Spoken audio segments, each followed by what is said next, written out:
of safety in the multitude. When the last time that we caught up, that's what we supposed to do. When the last time that we turn up, now when y'all coming through. No jumping scriptures, now we easy stepping. We treading light on this journey, not trying to skip no records. You bump that table, you gon' find out just how Abel felt. The only thing is that your name is not gon' live to tell. Now in that day, we all gon' meet the maker. And he gon' separate the real from all the ones that's faking. Peace on the earth, that's how it need to be. Can't mix the righteous with the wicked see. Hey, what you say, what you say? Yeah, I got 1,000 confessions. Got 1,000 confessions of these lifelong lessons. I'm just counting my blessings, yeah, I'm just counting my blessings, yeah.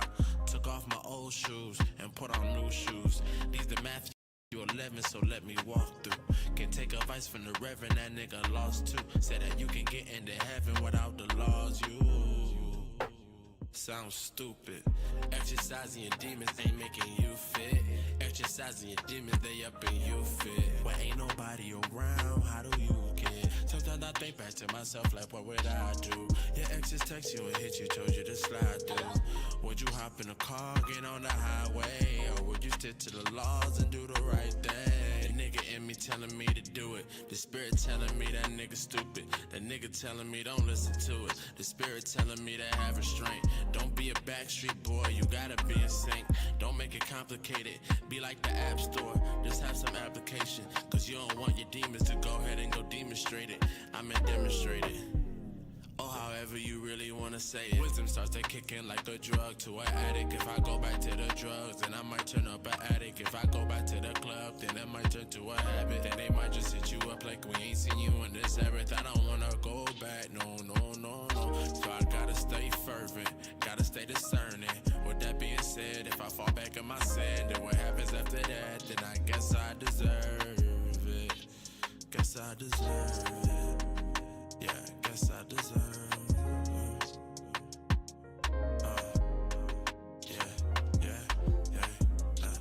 What you say, what you say?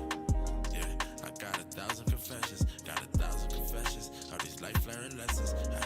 Yeah, I'm still counting my blessings, yeah.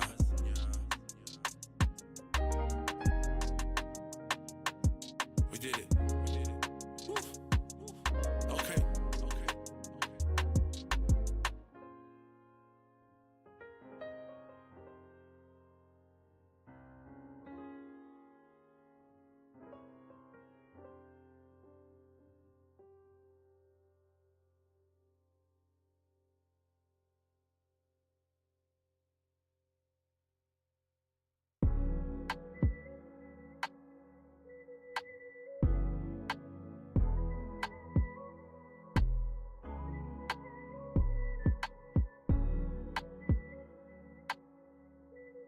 Yeah. You know what we gotta do? Just a little vent a little bit. Take me. Take me back, back. I won't go nowhere. I won't go nowhere. Real talk. Let me tell you a story about a story.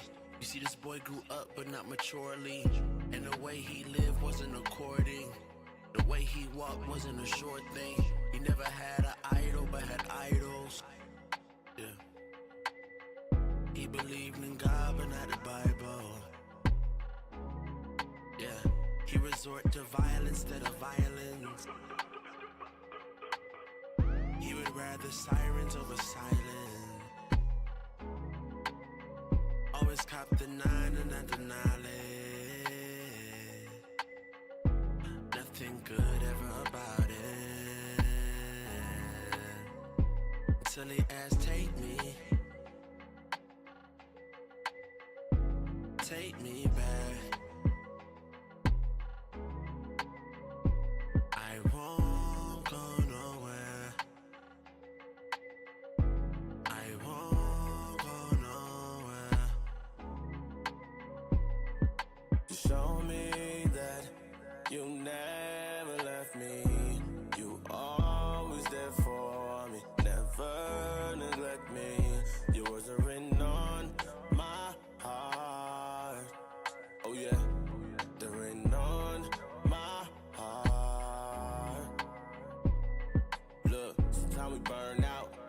keep going. Don't fall in your sin, get back up. I know it feels you never win, gotta keep going. Don't worry about them, just focus on them.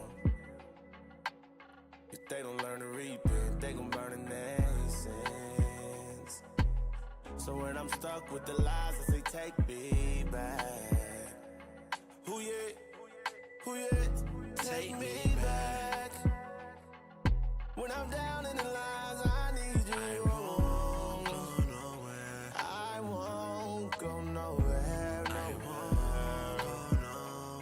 I hate to waste your time, but I need you now. Take me back. I know I'm not right, but take me back. Take me back.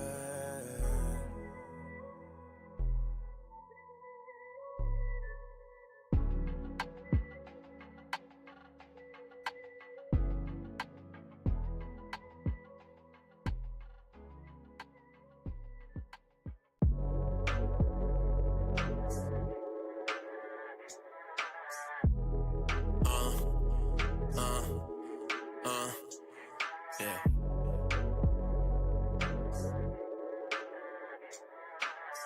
You alright?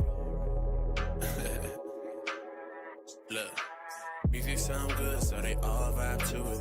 Scriptures coming out and they all slide to it. Ever seen the sun in the nighttime?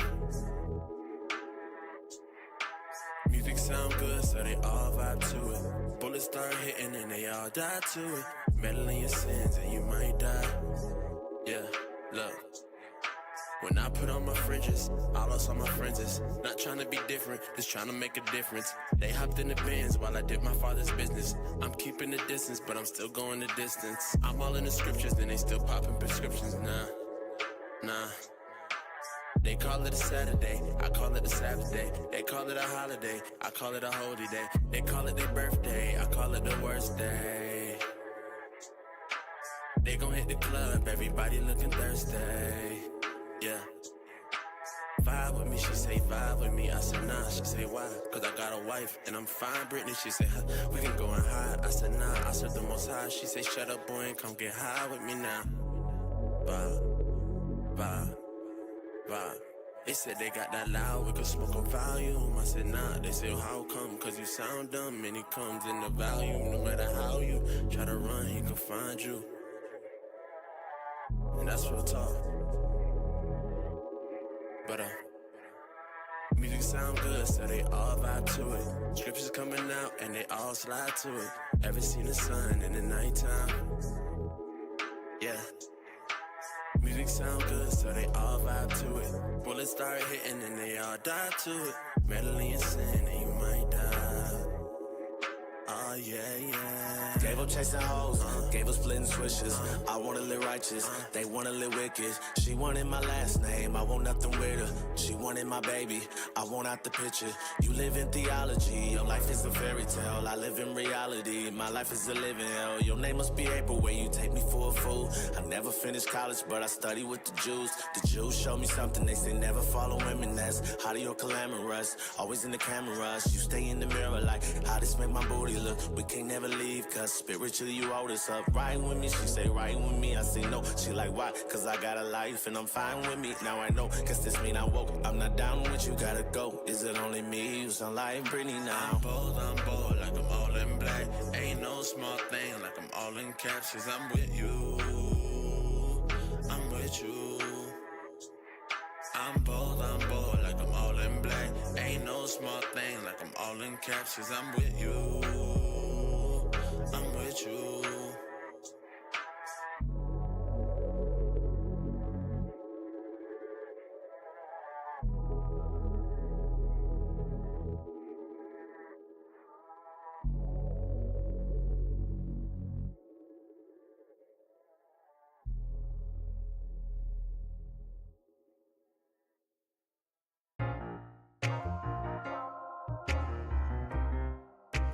You know, I look at our people and I'm like, damn, we gotta do something about this one.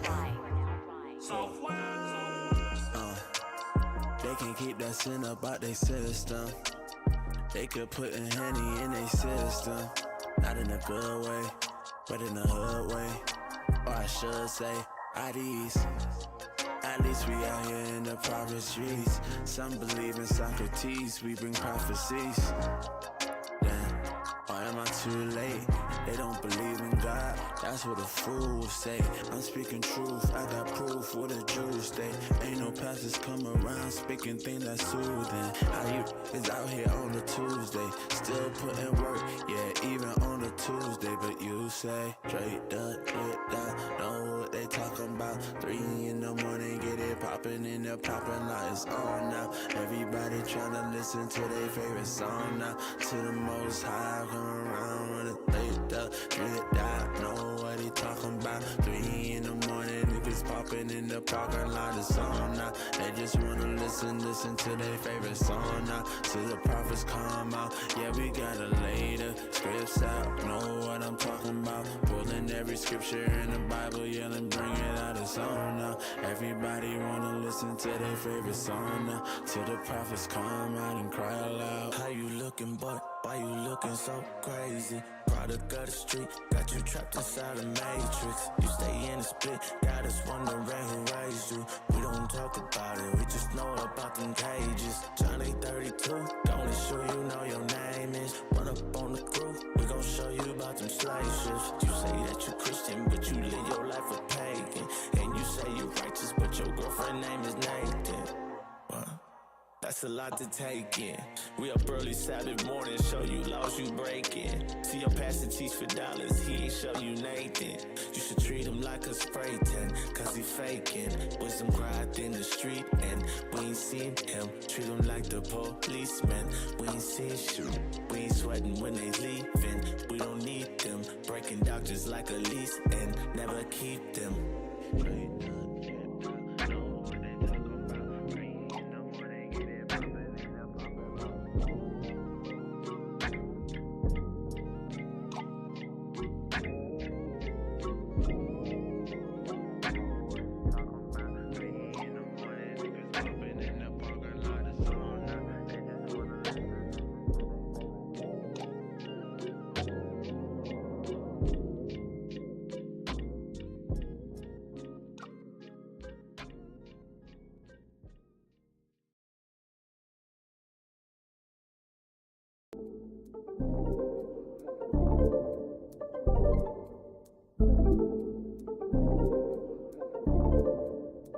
It's that time again, yeah, ya la hora, you know, power hour,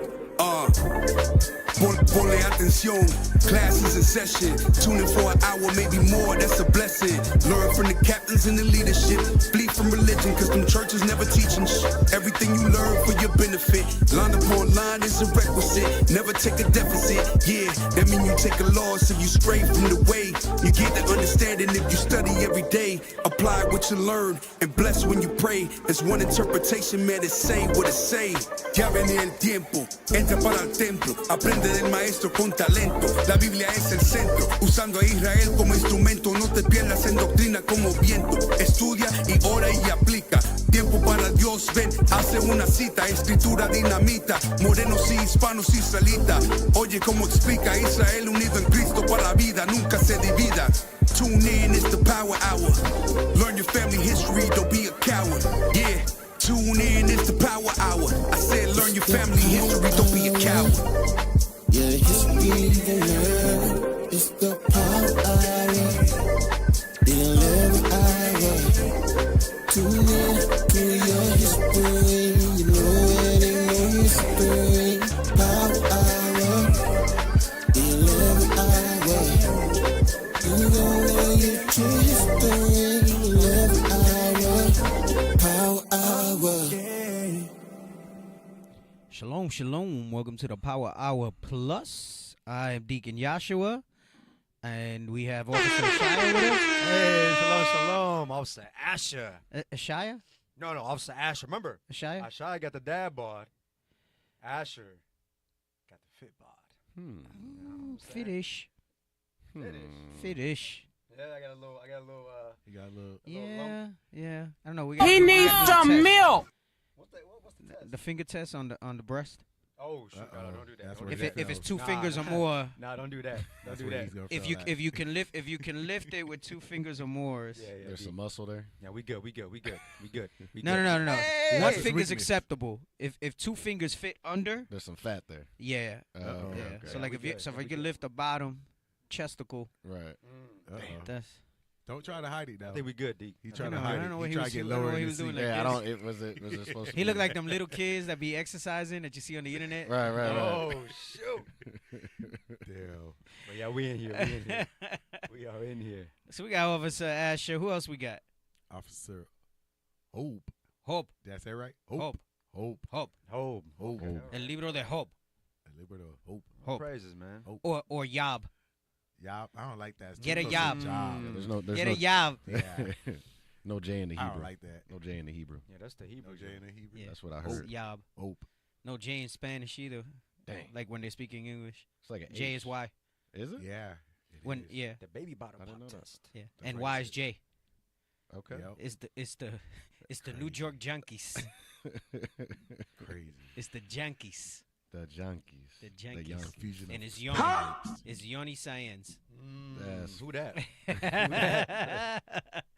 And who's this guy over here? Officer Tobias. Officer Tobias. Oh, you rocking the sir. Power Hour hoodie today? Yeah, Yeah, I man, saw a little, that. little Yeah, cold. all right. Yeah, that okay. mug is nice, bro. That's a I classic. do like that joint. I know. Hey, why don't you wear some jeans? Then you Matches- won't be so cold. it He's there matches with you. his shorts in the winter. See, it's the bottom half is good. It's the top half. Yeah. Yeah. It matches your eyes. Thank you. What just happened there? I don't know. What? Run with it. It was in the moment. It was in the moment. So all praises. Oh, is that what it's called, Sister Brenda? The baby bottle pop test? Damn. Baby bottle pop. Damn. If the baby wanna, that means it's. Oh, Oh, man. my God. Oh, man. Oh my God. Hey, we have 187 watching, but only 85 likes. Get your Damn. likes up. Get your likes up. Put some respect on the likes. Yes, for real. Put some likes in. Yo, y'all gotta equal the likes to the viewers at this point. Y'all gotta share the show and let them know we live.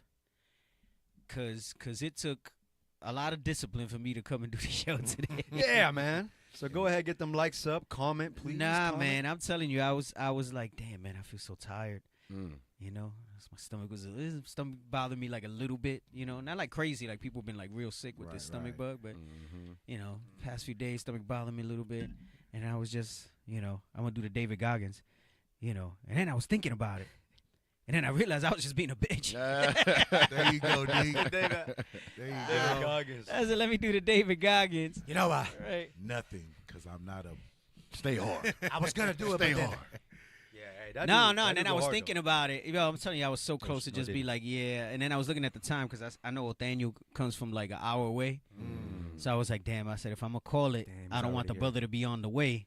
You're right, right. You know what I'm saying? Had to get up from the chair and everything, you know?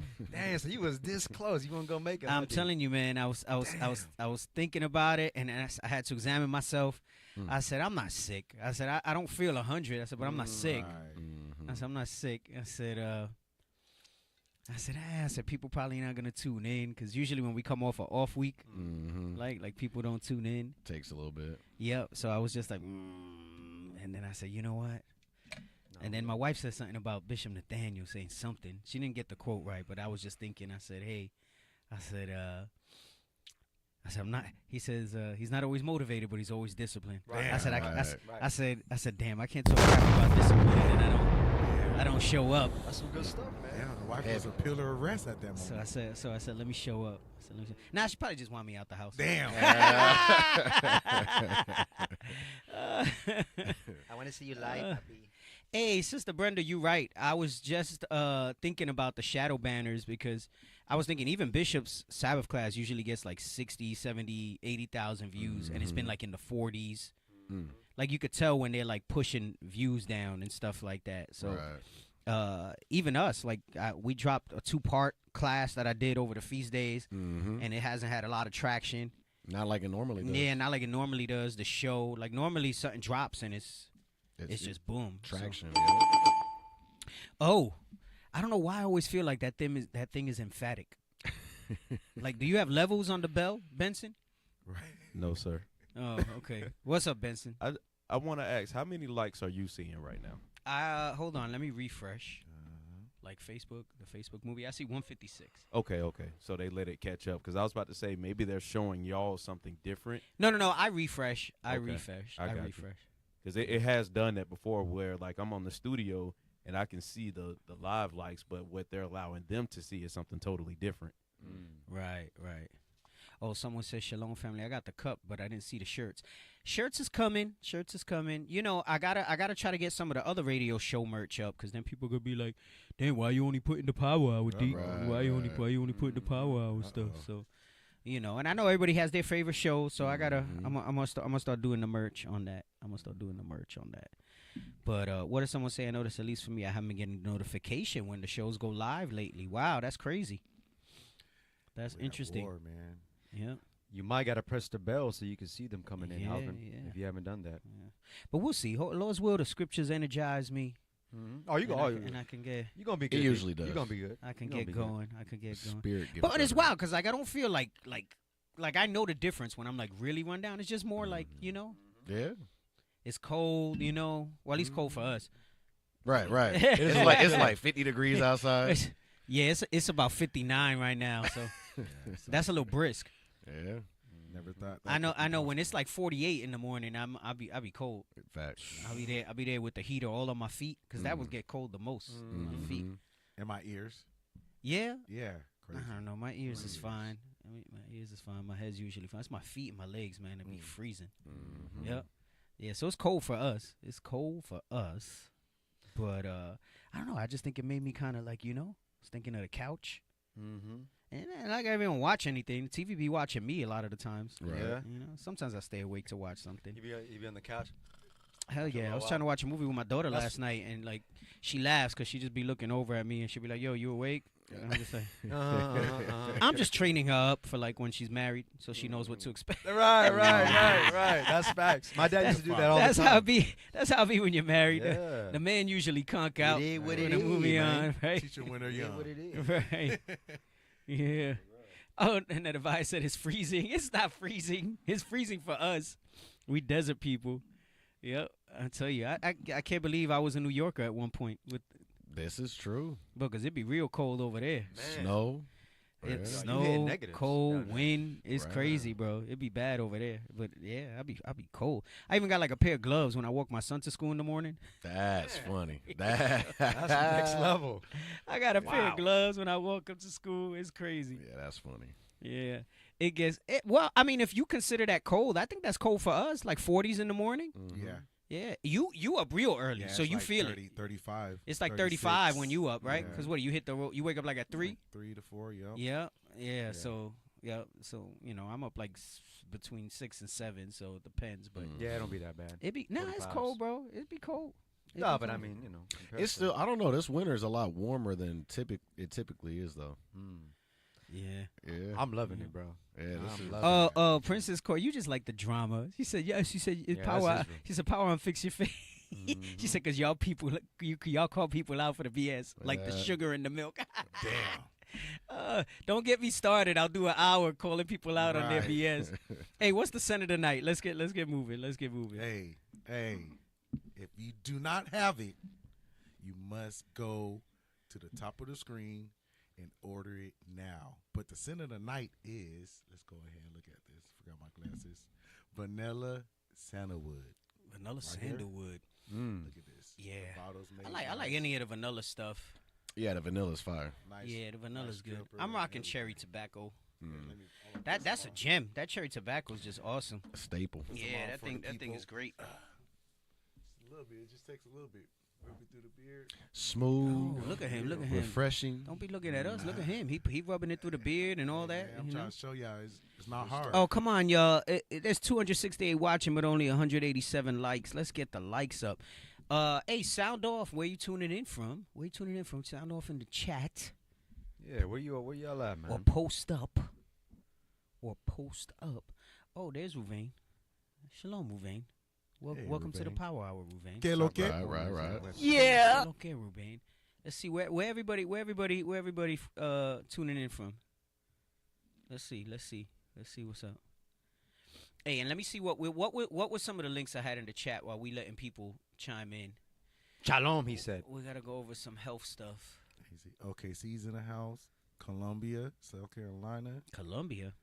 Oh, South Carolina. Yeah. I thought you were. Benson's Dallas, house. Montana, Idaho. Gatineau, praises. Canada. Michigan, Canada. Let's go. West Coast of Oh, Babylon. wait, I saw Japan, I think. Ottawa? Is that Japan? No. No, man. the I heck was is wrong with Canada. My the geographic Stop sucks. the hell is this? Hey, What the man. hell is this? Kansas City. Oh, Missouri. Atlanta in the house. The late Josiah, show. my guy. We got the Vid, Late Mississippi. show. Okay, all right. Oh, there's some real cold places tuning in too. Spain, England, Portugal. What? Oh, Alabama. and more need to pay reparations. Yes, they do. He just yes, came out of that rant. yes, he they feeling do. It. He feeling it in the spirit, bro. There's Hey, you're going to be all right. There's You're gonna be all Kansas. There's Kansas. Kansas. yeah. Oh, Jamaica in the house. One of Bakersfield. my okay. top two tribes, Benji. One of my Jamaica. top two. You Booyaka. don't know. You don't know. You don't know. Everything's all right. right. Praises, man. Okay. Oh, New York City in the house. You got Nola. One of his cold. New York be getting cold in January, man. New York be getting real cold. Bahamas. Okay. Yeah, that's far. That's nice. Yeah, Bahamas they said they is want you to go nice. to ATL. Just check I'm out from near ATL. Deacon Hython. I've been to ATL a few times. This has to come to ATL one Sabbath. Philly I know. in the house. I don't. All my life in the East Coast, I don't like the East Coast no more. Damn. I get all weird when I gotta travel to the East Coast. I get all depressed. I get got all Belize depressed. too. D. Oh, 41 degrees in Connecticut in January. That is warm. That is warm. See, but even their cold is different than our cold because we hit in like 70s sometimes, sometimes like 80. Well, like it's been a little warm this winter, It has. right? Like I Usually feel like it's they're- been warm. Last year was cold. Right. That's It was real cold last year. Yeah. That's what gets you sick though. Like I was waking up to frost on the car in the morning. And That's stuff what I was like gonna that. say. Usually you see Yeah. frost on like the grass. You know what I mean? When you see the dew froze over. And this year you don't see it at all. Texas. Who the hell got grass? When are we gonna Some see you people in got Texas? grass. I've been to Texas a few times too. It depends on where in Texas though. I've been to Dallas a bunch. Houston, I think I've only been twice. 22 degrees in Milwaukee. I've only been to Houston twice. Milwaukee, up New York Milwaukee again. can keep that. Oh, that 22. Yeah, that's the type that's the thing that. Now let me tell you though, even though New York be bad, New York be getting real cold. I think the worst cold I ever experienced was in Colorado Springs. Yeah, I lived out there for a year. But I remember I went outside, right? I was walking to the car from the hotel, and I was like, this ain't that bad, Mm-hmm. right? Not even like 2-minute walk to the car, right? Mm-hmm. I got in the car. Let me tell you, the cold out there is so diabolically wicked. right. I got in the car, it was good. All of a sudden, it's like it came after. Like after I was sitting down for like a minute in the car, all of us, it's like, I don't know if it took long to like circulate to the ends of my nerve endings or Delayed whatever reaction, it was. right. Bruh, and I was just paralyzed in the car, like frozen. I was like, bro, I remember screaming. I was like, what the hell is that? It was so cold basically that I wasn't feeling nothing, but it was just that my body needed to warm up even just a little bit to feel how cold it was after I had been exposed. It was crazy work. I said, oh my gosh, they could keep this place, man. Wow. Nope. Yeah, man, it was wild. So you'd rather be in the hot than the cold? Yes. I would. That's me. Just say D. I despise the cold. Phoenix. No, because to me, it's just you tolerate the summer here, Right. and then the rest of the time is great. It's like this. Amazing. Yeah. So I'm not even complaining about the cold in the morning. I'm just saying, like, it surprises me sometimes, like how chilly it could be. Right. But it's only till like 11. Yep. Yeah, Right. and then after that, it's good. That's taking off the sweater. Yep. Sometimes I come in the car because the sun be beating down. I even got to turn the air on a little bit to Get it to cool down a just little get bit. it cooled down a You little gotta bit. get that ceramic. But that's I gotta get the ceramic. that's But one thing they- I had to get used to, D, because it's like 30 in the morning. Oh, North and then Dakota is 80 something 80 different. at night. He said the or during diesel in his day. truck froze. That's crazy. That's crazy. Negative Yeah, it's 40. crazy. Negative 40. That's nuts too.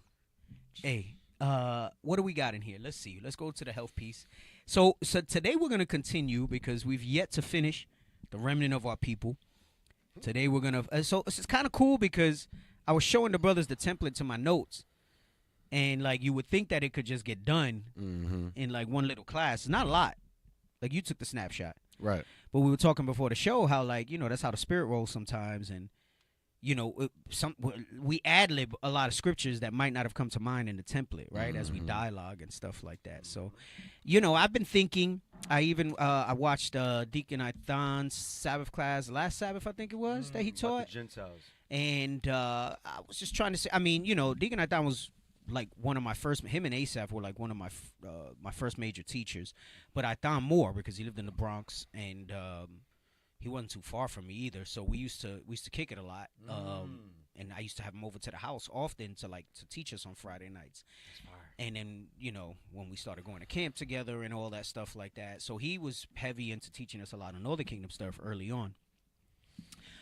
So it's always interesting to me when he goes into some stuff because he's very thorough. Yeah. So I picked some stuff from him that I'll probably use when I do this Spanish class about the split. Okay. He had some good stuff.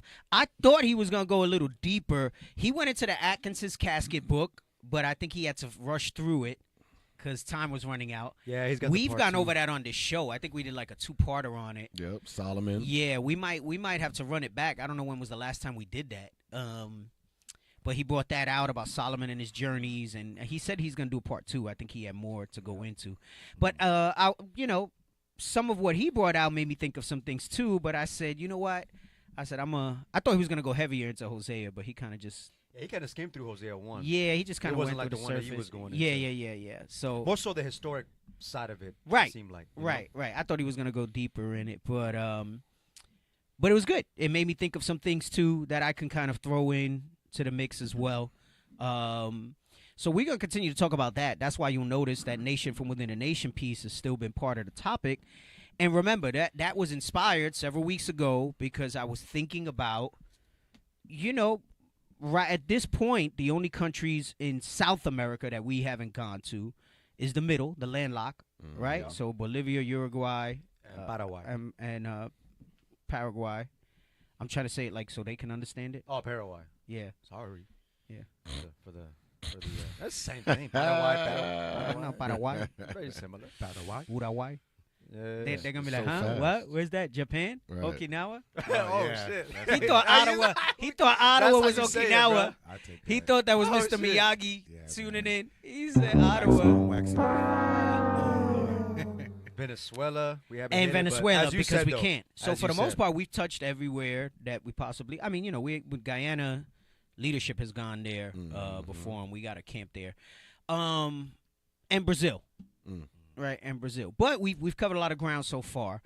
And I don't know, you start to notice certain things. And then I had seen that. I think it was I don't know if it was an Insta or TikTok that Captain Abiela sent me and was talking about the percentages of people, right? Now, again, they use that DNA and whatever, but remember I was saying there's some truth, not to the DNA, but just because a group of people live in a certain area does not mean they're that people. Facts. And that's kind of what we've been going over, right? Because it talks about a nation within a nation. And I was actually thinking of some stuff before I came into the room just now. That I didn't have planned, but I'm gonna see if I work that in. But we're gonna get to that in a second. What do we got here? Because I know I put a bunch of different stuff. Let's do like one good health one, and I don't know if I had a marriage one that I put in the chat or something else about development. I don't remember. I know there was a lot of links there. Is this everything that y'all downloaded? This that I is had in it? everything over the Oh, last you know 2 what? weeks. Let's start with the Titanic. Let's go into that. Oh, I like this one. I like Let's this go one. into that. You know, I like to pull little things off the. You know how y'all be texting your whoever your little crew is, your little Instagram reels and stuff like that, right? Right. I get to share with y'all Aw. some of that stuff. All right, I get to share with y'all some of that stuff, right? So I seen this, and I thought this was hilarious. Everybody knows the movie Titanic, right? I remember when it came out, right? That was in the world's mid '90s, late '90s. Oh, it was old, yeah. And it's a powerful love story. Yeah. It's a powerful love story. Powerful. Rose and Powerful love story. She let the love of her life die in the water. Damn. Instead of get on the door with her. for a guy she knew for how long, Deke? I mean, it wasn't even a week, maybe. And she was engaged too. She was engaged. She had she was having a hot girl summer in the Arctic. Dang. Let him draw her nude. It was a powerful. When you really approach think for about it, that movie's kind of wild. No, they smashed too. I think Yeah. too. Oh, right? they did. they definitely. did smash. Well, he didn't just draw her nude; they smashed. No, yeah. No, I'm saying, yeah. Right. It's Anyway, the principle. So of the matter. everybody thinks that, but let me just tell you, 'cause this goes into how the dynamics, how we don't understand. Right. We just dealing with things in a worldly fashion. Let's read this. This thing had me dying. Growing up is understanding that in Titanic, Rose decides to throw away a $250 million pendant in memory of an unemployed man who she had sex with one time. Oh my gosh! Damn. If that does not represent and define the typical modern woman today, Oh my God. the no good, you just open your legs up to. You knew the brother deep down was no good. You open your legs up to him. She said he was an unemployed man. Look at how they reframed the Titanic. She said, growing up is understanding that Rose decided to throw away a $250 million pendant in memory of an unemployed man who she had sex with one time. Damn. That's an alpha Widow. alpha widow. Right. But it's crazy because she was married to the alpha. Right. As Damn. much as they painted him as the bad guy, Right. he had money, he came Might from have had wealth. a bad week, you know what I'm saying? Might have just been going through something. I don't know. But that's another thing I saw from Graybeard that I'm not bringing out, but like they always try to show the fiance as a jerk. He said, I was watching something from him and he was saying how like the romance stuff is, you notice there's always the woman having to like cheat on the fiance. The fiance is like some sort of jerk. She goes to visit home and she gets with the unemployed, rugged guy and Finds love. Right, finds love and she leaves the other guy and everybody's like, oh my God, it's such a great movie. Right? She had the hot, steamy sex scene and all of that, right? Go ahead, keep reading. Meanwhile, her husband worked hard all his life to maintain her and give her and her children a life of luxury. Right, because he was down in the lower levels, and she was all up whining and dining. Right, her husband had worked hard, or her fiance, I think. He said her husband, but that's her husband. Then once you're betrothed, right? But go ahead, come on. Who would surely have also appreciated the inheritance and lived peacefully. Yeah, $250 million pendant that runs in the family. Good looking. He'd appreciated that inheritance. Right. Go ahead, come on. She could have also given the pendant to her granddaughter, who took care of her whole life. The real villain of the movie, gentlemen, no doubt, it was Rose. Yo, what was wrong with that old lady throwing away the $250 million pendant, bro? Just throws it in there. Not realizing how much money, how much inheritance she could have passed down. She wasn't thinking about her She kids. never got over Jack. Damn. Whom she knew for a week. Selfish. And she tapped out once, unemployed. Dang. He was a starving artist, literally, right? And they romanticized it into that. Till this day. Oh my gosh, Till this Jack. day.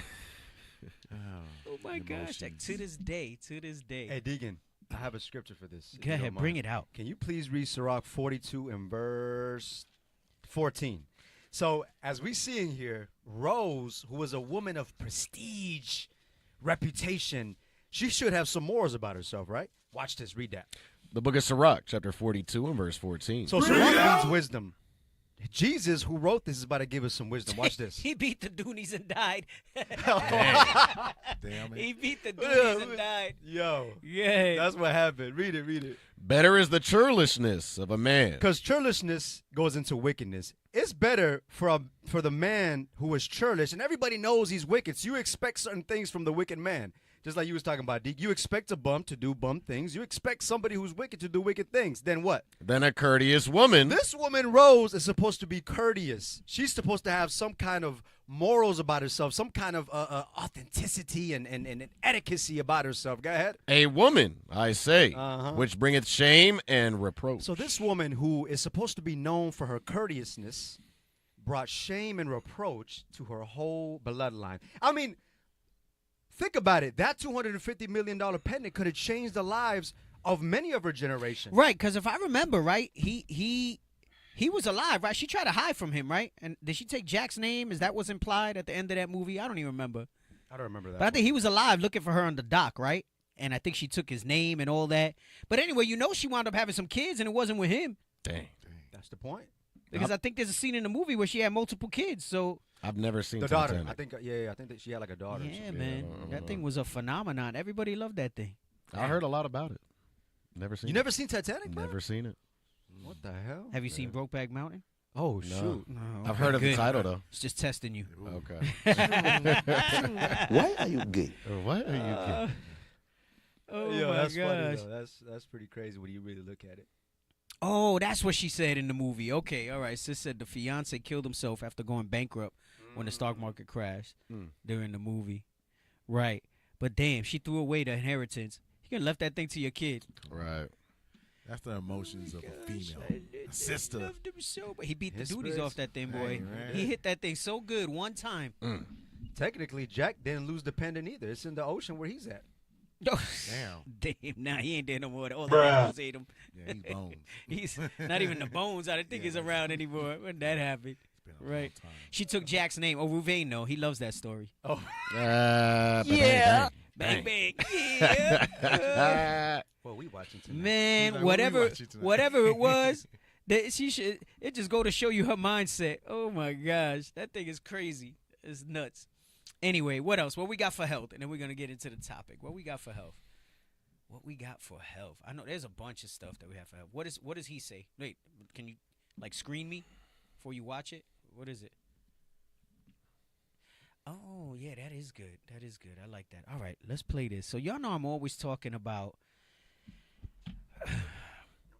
like I know there was some people that was upset about the dairy in the comments. But the audience was fighting with each other over the dairy. They were Right. now, listen, I've always said, and I don't like to speak in absolutes really, and forgive me if I ever do. We tend to do that, but I've always said that, listen, if you got some real legit issue with anything that I'm speaking about, then that's fine. You know, if you got an intolerance to something or whatever it is, then, you know, you roll with that. But for the vast majority of the population, I was showing something on dairy and how important it is, right? And then you got this thing with the salt, right? Man, and I had taken a picture one time, and I don't know if I ever posted it, and I never got to show it on the show. But remember, before Celtic salt, what was the salt? Everybody was Himalayan. Himalayan pig salt, right? Yup. Everybody was The height. right. Pink salt. And everybody was the pink salt, the pink salt, the pink salt, right? So one day, I was in I don't know if it was Costco. I think it was Costco, and I saw potato chips made with pink Himalayan salt. Now, potato chips is commonly seen as a junk food, right? Right. Even though, you know, I feel like less nutritious, more nutritious makes more sense, right? It's a less nutritious food. It's not as filling. That's why you eat a whole bunch of them, right? But because they have pink salt, does it invalidate that they're chips? Like, it's because they have pink salt now, right? Because people major in the minor stuff, right? And the things that are important, they don't put an emphasis on. So they think the Celtic salt, like, is the cure, for example. Well, I cook with Celtic salt, but you still drink alcohol, you still don't sleep enough, you still don't exercise, the rest of your diet is imbalanced, right? Your spiritual stuff is out of whack, but somehow Celtic salt's going to be your cure-all, right? Snake oil salesmen exist because there's always people that are gullible enough to run with something, right? That's how you see people all the time. They fall for anything, right? And it's frustrating to me when I see that stuff. It's like, damn, what the, you know? And listen, don't get me wrong. It is true. Remember I showed it? Celtic salt does have all those minerals and stuff, it says. Right. But in the amounts that you would use it in, it does not have a significant impact on your health. You would have to consume like a whole container of it daily. Isn't it like creatine, where you get creatine from meats, but you'd have to eat so much meat just to get the ample amount of creatine? Right. You would have to, right. So you can, which is why you supplement with it, right? So that was the whole thing with the Celtic salt. And I was like, that's fine. You want to rock with your Celtic salt? Go do that. You want to rock with your pink salt? Go do that. But don't make that seem like it has some great benefit to you. They market to you based on the simplicity that our people are in. So this is Dr. Peter Attia. And he's going to talk about majoring in the minors, how basically people don't put the proper emphasis on the things that are important enough, right? Go ahead, play this. There is an epidemic of majoring in the minor and minoring in the major. Of course, it's easier to think about NAD drips and saunas and cold plunges and red light therapy and green juices and this supplement and that supplement. Like when all you have to do is basically buy them and they're pleasant to engage in, right? Like, yes, okay, saunas and cold plunge can be a little bit uncomfortable, but for the most part, they're pretty pleasant to engage in. Stop. But so he's saying, because everybody wants to talk about cold plunge, but cold plunge is BS if everything else is like that. Like the impact it's going to have on you is not going to be beneficial to you. Okay, let me put the disclaimer because people are going to get all up in arms. If you're an athlete, cold plunges and saunas are very beneficial to you because of the level of work your body is putting, the strain on your body, right? Yep. The everyday lifestyle type of guy who's not an athlete, and I'm not talking about people who might have some athletic ability. There's a difference between being an athlete and being athletic. We can't all be athletes now. Right? We're not all athletes, and men to think of ourselves that way, right? There's a difference. Those things, so what? Yeah, they show benefits, but if everything else is out of whack, they're not going to overpower those things. Right? It's like you have a 2-drink a night habit, and you think that doing all the other stuff is going to help you out, right? Right. It's not going to work that way, right? So he's saying you like the supplements, you like the green juices, you like those things because a lot of them are pleasant. It's like, oh my gosh, this is so easy. This is all I got to do to make myself healthy. This is all I got to do. Placebo effect. Right. You know what I'm saying? Yeah, it helps with recovery, but the general population don't need nothing to recover from. Right. Trust me, the vast majority of you are not working out hard enough that you need a recovery thing. Right. You don't need a massage. You don't need a sauna. You don't need a plunge. Right? Don't make no damn sense. You know? It don't. Oh man, I jogged 3 miles today. I need to take a cold plunge. I got in my 10,000 steps. Yeah, you know what I'm saying? Like, All day. yeah, and listen, the benefits are documented. Cold plunge has some benefits. Sauna has some. Those are minor things. You'll focus on those things, but not the things that really take work, effort, consistency, and that'll be the major movers on the dial for overall health. Right. You know how many fat people I see in the sauna? A lot. You It's know how many frustrating. fat people cold plunging, floating to the top? Damn. Go ahead, play. And go.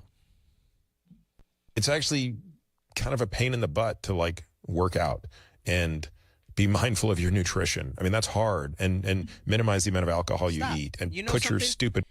And you could go back 10 seconds for when we're going to restart it. You don't know how many people are so adverse to tracking their food. I was for a while. And I've been talking about it for the longest time. And I say, you want to really move the dial, you want to really make some changes, weigh and track your food. All right? You think you eat a little. Remember the videos we've shown? I eat a little, I eat a lot. Right. The misconception, right? You don't understand what the calorie density is and stuff. Even if you don't do it as a lifestyle choice, and if you do it for 2, 3, 4 weeks, just to better understand how much you're really overeating, right? You didn't get like that overnight. Right. To whatever. And maybe you're not hugely fat. Maybe you're just unhealthy. Maybe your blood markers aren't good. You make a choice every day. You either choose to maintain that state or you choose to change it, right? And everybody's focused on this other stuff, and it's like, oh damn, that's hard. Damn, you gotta weigh your food. It's a You lot gotta of work. you gotta track all that, Yep. right? But I tell you, it's eye opening. It is such a revelation when you say, like my wife's at home, she's making like some of her tomato soup that we did for the men's thing that all the brothers like. That was so fire. She, Yeah, so that she's was making fire. so she's making some batches of it. Right. So I went to do the shopping for her for the stuff. And, you know, it takes like heavy cream, right? And a lot of the tomato soups, like some of the more tasty ones, have heavy cream. Some recipes don't call for it, but like it called for like 8 ounces of heavy cream.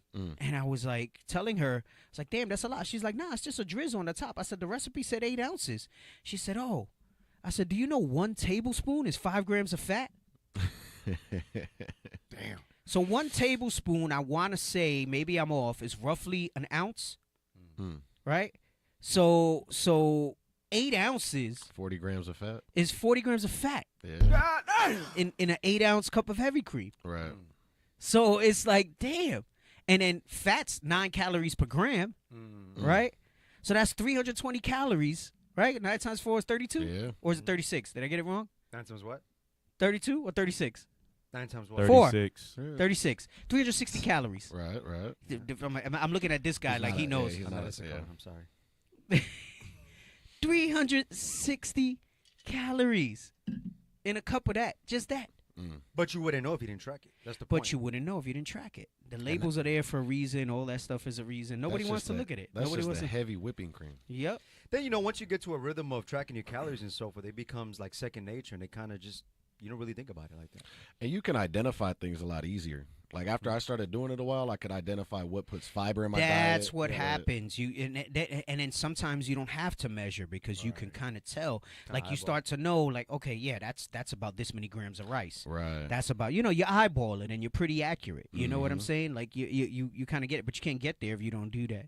Then it's like that leverage you talked about, Deke, where you're like, oh, well, I've had this many calories, so I had enough space in my caloric intake to be able to fit this cupcake or whatever the case may be in Right. to the thing. And still Hey, and for the Admiral, you say you eat 3 grown man meals, but it depends on what your meal content is, right?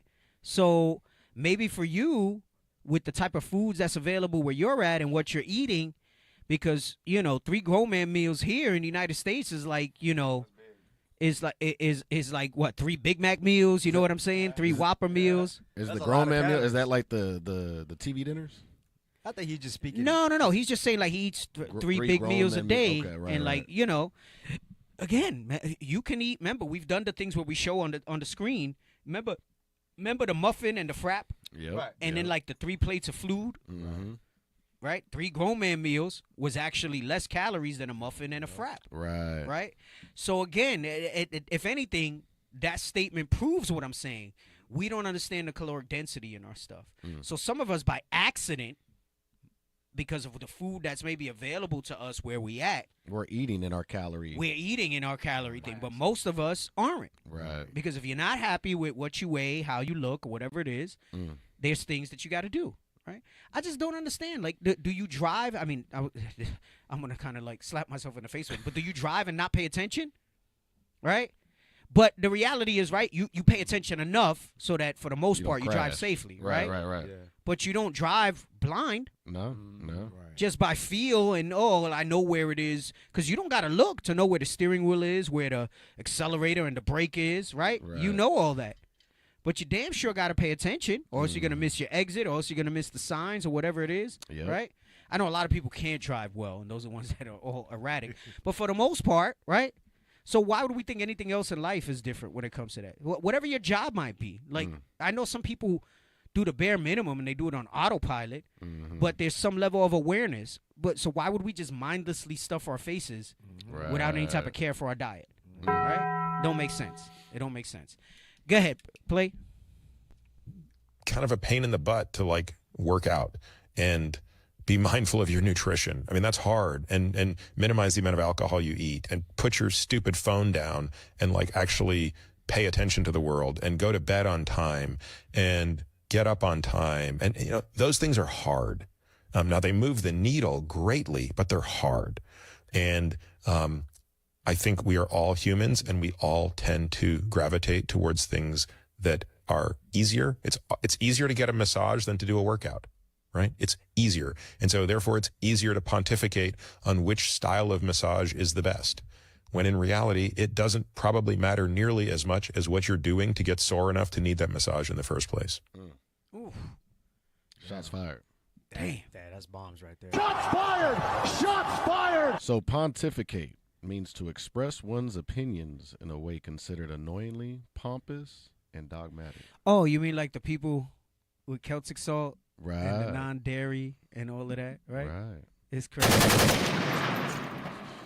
Hey, anyway, so let's jump in to what we were speaking about. Can we run the video back, the Puerto Rico video, right, so that people can set the tone as we go through this, right? Go ahead, come on. You know which one I'm talking about? The Puerto Rico diversity. Is that it? Then that's it. Our Puerto Rico. Okay, the Puerto Rico Ancestry. This is where it All right. started. Let's just to put it back into people's heads, because we had the off week, right? Go ahead, Right. come on. Are Puerto Ricans more African or European? Let's find out. The third and lowest ancestral component of Puerto Ricans, at the average of 18%, is Taino Native Amerindian component.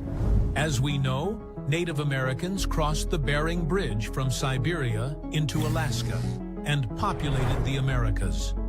The next highest ancestral component of Puerto Ricans is in sub-Saharan Africa at 22%, most of it being from Senegambia region, Nigeria, and Congo. At 60%, the largest component of Puerto Rican ancestry is European and Mediterranean, mostly from the Spanish regions of Andalusia and Canary Islands, including some from Italy as well.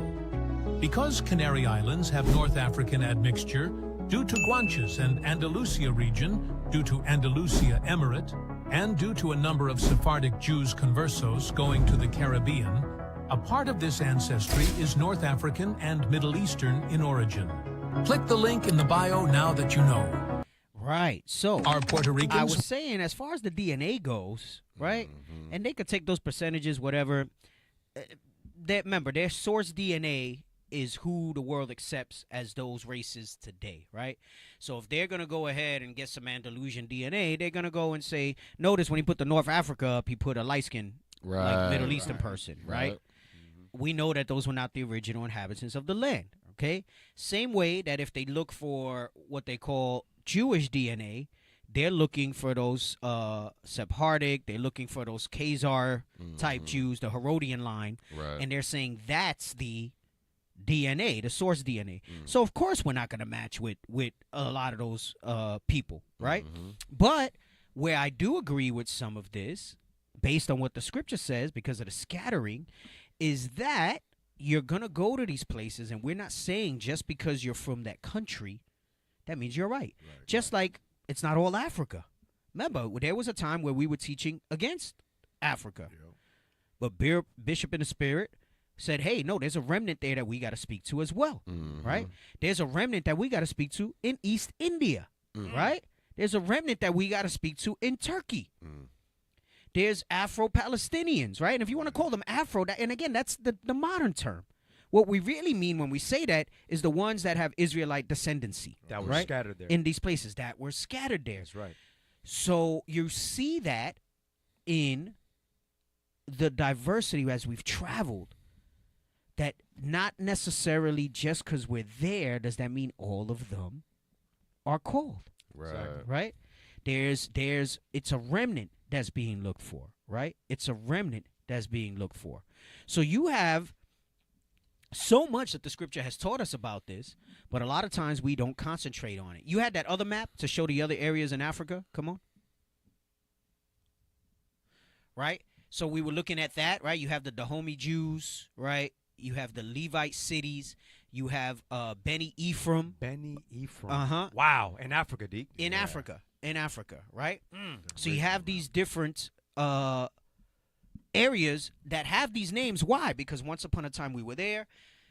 If we were going to go into the Atkinson's casket, we also know that the routes that were taken, that book chronicles how there were things like exotic things like apes and things like that really were only found in Africa at the time. That's heavy, yep. And it goes to show you that there were trips made along that coast, right? And it talks about the currents, that Providence brought the currents here that leads you to look at the Olmecs and everything else in that regard, right? Now, of course, you got all these scholars, these different things. Listen, that's one thing I thought was bringing out, and I've brought it out on this show. This is why you can find Babylonian statues and coins here in the Americas. You find Persian coins here in the Americas. Not because they went there, but because of what we read in Ezra, right? And let's get that real quick, because maybe some people are tuning in and they haven't seen these things. Let's get Ezra 1. So when the Israelites were granted liberty, all right, under the Persian Empire, okay, Cyrus, king of Persia, gave them liberty. The Persians had conquered the known world at that time, which means it was always successive, right? So these world powers printed their currency, right? And then when someone took them over, remember, it wasn't like paper money back then. Oh, no. This was precious metals stamped with the symbols and leaders of their reign, of their empire. Right. Signet of the king. So sometimes they would hoard all that back, melt it down, and remint it and put their stuff on it. Other times, just like regular money, it would circulate. And it still had value. Just because it was an empire that was crumbled, it still had value on it, right? Because why? It was gold, it was silver, it was different precious metals that were in it. So naturally, when you take over previous empires, right, from Egypt to Assyria to Babylon to then the Persian Median Empire, this stuff was still around, right? They didn't go through the trouble of melting all this down and reforming it every time. So these things would still be distributed. It would be in their treasure houses, in their storehouses, all right? This is how we know you still find some of those things today. Likewise, when they came to the Americas here, and then I think we have the other one that's from TikTok that talks about the Hebrew writing that they found here in Puerto Rico, okay? I want to show those before I get into these scriptures, just to show you the diversity of where our people are. And it's stupid, like the moron Renee Watkins we had in the chat talking about that is for blacks only, okay? That's fine. You can say whatever the hell you want with all your capital letters. You ain't you ain't moving a damn thing. Right. Where's your camp? Where's your works? Right. Where's the Spirit of the Lord moving through you that you have time to jump in here? Where are you on the apologetics pages? Spewing that BS? The lies that they teach our people? Are you on Muslim pages? Right. Are you going to Arab countries and saying that? You won't dare, because you know one of them Arabs will blow your ass up. Right. So get out of here with your nonsense. Right. Be the dudes with no Strifeful name. behavior. Bro, they be with no name. They be with no understanding. Big old mouth. Oh, big old mouth. Big old mouth online. Blackmail. Get out of here with that nonsense. Repent or go kick rocks. Right. All right? Right. Anyway, let's read this in Ezra before we show this. Right? Start at 2. Start at 1 and 1. The book of Ezra in the Bible, chapter 1 and verse 1. Now, in the first year of Cyrus, king of Persia, that the word of the Lord by the mouth of Jeremiah might be fulfilled, the Lord stirred up the spirit of Cyrus, king of Persia. So it was of the Lord that did this, right? Just like he's the one who hardens hearts and also softens them, the Spirit of the Lord stirred up the spirit of Cyrus, the king of Persia, to what?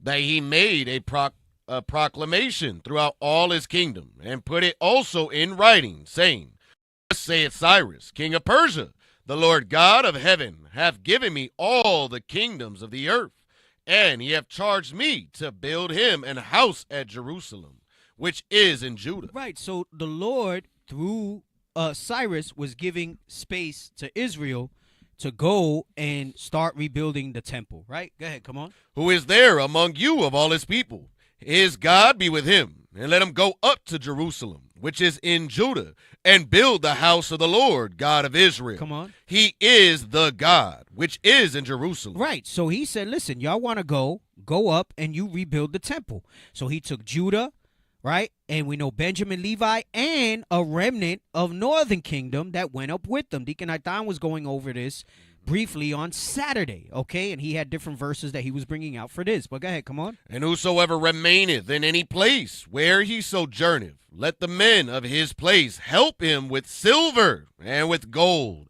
and with goods and with beasts, beside the freewill offering for the house of God that is in Jerusalem. So this gold, this silver, these goods, these were things that stemmed from Assyria, Babylon, Right. even Egypt, and then as well as what Persia was minting and putting forward, right? So they had all these precious things, right? Go ahead, come on. Then rose up the chief of the fathers of Judah and Benjamin, and the priests and the Levites, with all them whose spirit God had raised. No, with all them. So you got Judah, Benjamin, Levi, the southern kingdom, with all them whose spirit God had raised, is going into the other tribes, okay? Right.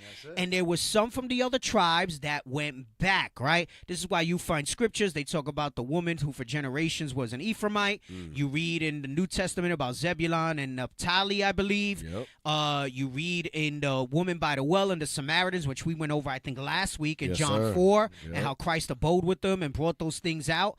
So you know that it was not that all of them came over here. The vast majority did, but some also stayed behind, right? That's right. Go ahead, come on. Verse 6, and all they that were about them strengthened their hands with vessels of silver. So it wasn't just coins. It wasn't, it was vessels of silver. Come on. With gold, with goods. Right, with goods, right? So meaning that there were some of these things that had a certain appearance to them.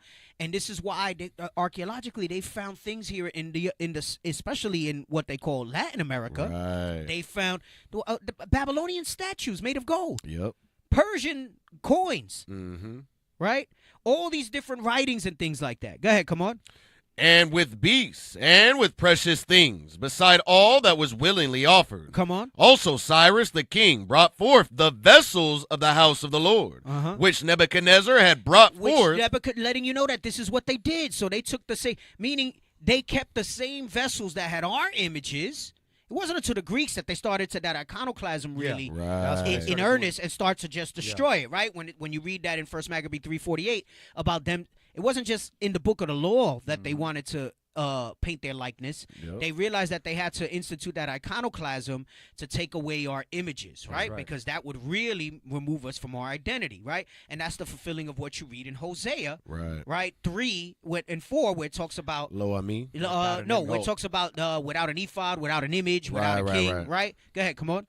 Which Nebuchadnezzar had brought forth out of Jerusalem, and had put them in the house of his gods. Even those did Cyrus, king of Persia, bring forth by the hand of Mithridath, the treasurer, and numbered them unto Sheshbazzar. Right. So anyway, the point that I wanted to go here is to show you that they were given these reparations, right? And now the rest of this history you find in 2nd Ezra 13, and you know that some of them decided to go and they came to this side of the earth, right? So this is why you find these type of things there. So let's play this video, because here's another thing that they found Paleo-Hebrew in Puerto Rico, right? Go ahead. Hebraic writing. Somebody told me this was a real thing. I thought they were crazy. Loco. Then when I went down to the caves to actually check it out here in Puerto Rico, what we found was rather astonishing. Because upon closer look and examination, start to see that each continent is connected through a common language or through common characters or paleo writings or groups of writings that we find on each island. When you go down this cave, is connected to the ocean basically, you're going to find a lot of these writings. They're going to match up with the paleo. It's absolutely wild. When I started to compare a lot of these writings, they were absolutely like identical to the paleo. Not the modern day Hebrew, but the original Hebrew. Whole bunch of crosses, tavs, a whole bunch of shins. Even see the character hey, where a man is holding his hands up. It's a character of a man. I could see why they don't want people to actually know their own history, why they wouldn't want Puerto Ricans to know that they are Hebrews. Now remember, can a nation be built in a day, my You heard friend? that? He said they don't want Puerto Ricans to know that they are Hebrews. Right? Go ahead, come on. No, it cannot. Neither were you guys. Information, your history didn't start in 1492. Information has been around since basically almost the beginning of time. This place is so historic. That's the letter hey that I was talking about earlier. But there's so... Right. So, you found Hebrew writing, and he said the Puerto Ricans are Hebrews. Right. The Puerto Ricans are Hebrews. But not all of them. Not all of them. Now, I right? think if the white man said it, surely Right. they must believe. Right. Right. You know what I'm saying? What's people going on about Genesis 42:8? I don't even understand the question. What the hell does that have to do with anything? I didn't see. The guy said, he said, I'm curious, why don't us Latinos have a verse similar to Genesis 42:8 that supports And Joseph us? knew his brethren, but they knew not him? That's Genesis 42:8. Yeah. That's exactly about Northern Kingdom. Right, exactly. Joseph is the head of Ephraim. Mm-hmm. That's where Ephraim and Manasseh come from. Exactly. I don't understand. That is a verse that's Like, I don't understand. Like, what is the question? If you want to rephrase your question, you could try to rephrase your question, Fabian. But Genesis 42:8 says, and Joseph knew his brethren, but they knew not him. That's the history. He saw his brethren. They hadn't seen him because of what happened where they sold him off. Sold him to Egypt. They Right. didn't recognize him because They didn't recognize him, right? Because he's dressed like an Older. Egyptian. Is that what he's talking about? Because he looks like an Egyptian? I really don't know. I don't know what he's. I don't understand the question. He needs to add more. It's a smoke screen.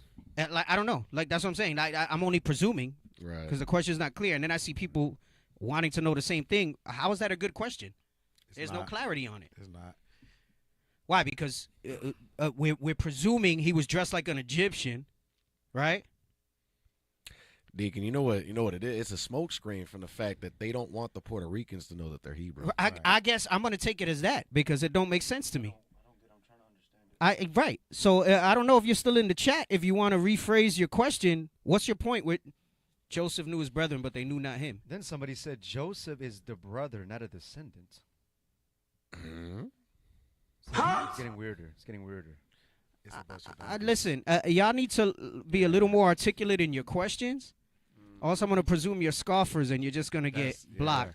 Revelations. Because Revelation 7 Hey, you in the spirit, dude. right? Which we're going to go to when we deal with the four corners in a bit. But you can read Revelation 7. Go ahead, come on. Because I don't understand how he's not the descendant when you read verse 8. Come on. I got you. The book of Revelation, chapter 7 and verse 8. Of the tribe of Zebulun were sealed 12,000. Of the tribe of Joseph were sealed 12,000. Of the tribe of Joseph, so it is a descendant also. There's called a progenitor. Just like Jacob is the progenitor of all the Israelites. Right. So Joseph was the progenitor of Ephraim and Manasseh. Right. So that means that's the descendant throughout the through. That's why in Ezekiel it talks about the stick of Joseph. Right. So I don't understand. So if you're sincere, I think you need to rephrase your questions. And if you think you came in here with some sort of bomb, I will go back to your apologist teachers and have them line you up better. Right. All right? Okay. Hey, Deacon, I was going to add this if you don't mind. 2 Chronicles 11 and verse 16. Go ahead. Come on. This goes back to the Ezra chapter 1 and verse 5 where it says, whose spirit God hath raised up. So just in case there's any confusion, 2 Chronicles 11 and 16 is going to add on to what he means by those that would seek the spirit. Go ahead. The book of 2 Chronicles, chapter 11 and verse 16. And after them, out of all the tribes of Israel. Out of all the tribes of Israel. This is the 10 tribes when you include Dan. Watch this. Such as set their hearts to seek the Lord God of Israel. Such as set their hearts to seek the Lord God of Israel. This is during the time of Rehoboam and Jeroboam. This is way before the Persian captivity. As you can see here, there was always a remnant. Finish it off. Came to Jerusalem. Came to Jerusalem. Go ahead. To sacrifice unto the Lord God of their fathers. Right. So when you go back to Ezra chapter 1 and verse 5, the same spirits, those that believed in the Lord, the spirit whom God had raised up, did the same thing, but during the Persian captivity to help Judah rebuild Jerusalem. But the bulk did go to Ozareth.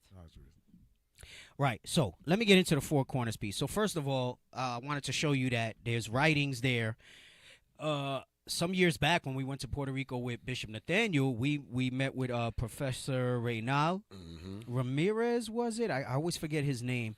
And I had the opportunity to do a remote thing with him and some of his students in one of his classes. And he had all these little artifacts that he was trying to get it validated. And at the time, he was saying nobody wanted to validate if it was Paleo-Hebrew or not, right? So, and he kind of alluded to the fact that you got to be careful in academia when you come with something. Discredit you. Because they'll try to discredit you and say you're a quack if you come with something else, right? So some of that stuff, I think some years after, proved to be that it was, right? Hebrew writing. I think he hasn't been able to get the validation that he's wanted, but the brothers have spoken with him. He allowed us to come into one of his classrooms and speak about some things and stuff like that. So, he obviously saw some value in it in that regard. And this is not the only place. You have the Decalogue stones that talk about the Hebrew writing, right, and with the Native Americans, right? There's all types of things that you see in regards to that writing and stuff like that. So I think that this goes with what I'm telling you, how it says a nation from within a nation, meaning not all of them there are going to be of that ilk, right? So just because you might be a citizen of one of these countries doesn't mean that you're that people, right? Remember, the scripture says, my sheep hear my voice, right? So you have to understand that piece. Now, let's get Acts 15 and 14. We're going to jump around a little bit. Yes, sir. The book of Acts, chapter 15 and verse 14. Simeon. Wait, hold on. Let me address this. That can't mean northern kingdom, though, because Joseph looked like an Egyptian. You're obviously not listening, Hector Fernandez. And like I said, I like to deal with compassion with people because I understand there might be confusion in the beginning. You found our page or sorted out intentionally to sow discord. I don't know. All right. But I have to give the disclaimer. OK, you cannot think of northern kingdom and think of the prototypical looking northern kingdom. Right. You're thinking of northern kingdom the way most of us look now. You're thinking of Asher. You're thinking of myself. All right. We just said that there's northern kingdom in Africa. Right. And guess what they look like? You would think they're Judah. Right. They black. Right.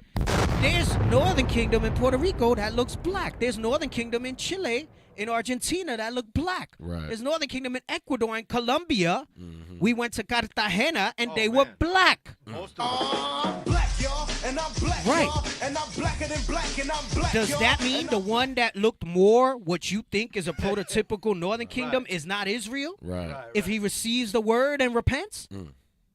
No, definitely not. So you're going by, and this is why you need to go back to the first part of this, which was what, 2-3 weeks ago, right? Watch that one. Watch the one we did the week before last, and tune in and listen to this one, and then maybe your questions will get answered on those type of things now. So maybe you're new, you haven't heard these things. Maybe you heard enough that Latinos are part, and you want to learn about it, okay? But you need to look at this whole thing from the beginning to the end, and then you understand. And go ahead and watch Deacon Aitan's Sabbath class from last Sabbath to help you support those things, all right? So you have to go ahead and look at all those things. We came from many slave trades, not just Trans-Pacific. Right. That's why. We came from many slave trades. So I'm just going to take you up as a scoffer perhaps at this point because I don't see any other biblical reference that you're trying to use to support this thing. And guess what? We know the tactic. Northern Kingdom's the next thing that they're going to try to discredit. Right. Because they're going to try to put it in Southern Kingdom's mind to prevent that bands from coming back together. Right. Okay? Right. And they're going to try to put the doubt in Northern Kingdom's mind. Right. So the Southern Kingdom, for them not to accept it, they're going to try to push that. Right? You had Mark Reiser and his crew a couple years back talking about, the Latinos are their next growth segment. So they have a whole conspiracy to try to put information out there. And you're going to see that that's going to be the next vibration, if you would. Right. Because you're seeing the 11th hour. You're seeing all the Northern Kingdom being preached to and Rising. repenting.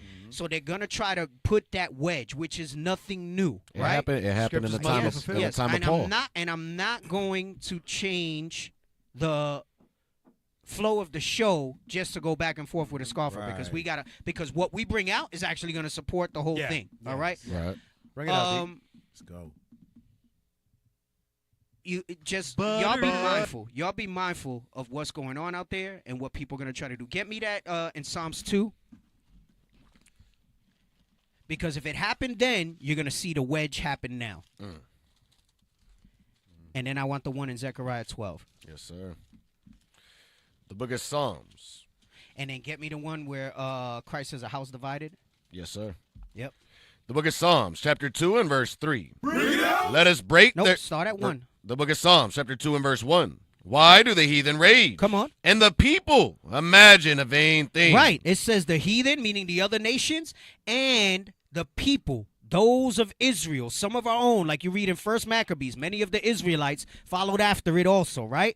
Why do the heathen rage and the people imagine a vain thing? Come on. The kings of the earth set themselves, and the rulers take counsel together. Right, and the rulers take counsel together. There's one in Acts that says the same thing in Psalms 2, no? Same thing. Yes, Can we get that one in Acts? Yes. Come on. You want that one first? There we go. Haplogroups. Hey, you could boot them from the chat. I just spoke Yeah, about yeah. the DNA not being the right thing, Right. and I'm hearing how there's like 3 or 4 of them. They're conspiring together. Oh Lord. We're still gonna read these scriptures though. You can look. Bora, you had the other Latino fire. You had you could just boot them out. Acts 4. You want Acts 4? Get me that. Says What the same verse? thing that we read in Psalms 2. I knew it would come out. I knew it would come out. What verse? Acts 4. Listen, don't argue those semantics with people, brothers and sisters. You need to stick with the scriptures. That's This it. is our book. They will not gainsay us in this. Right. They will try. They will try to make it look like they do.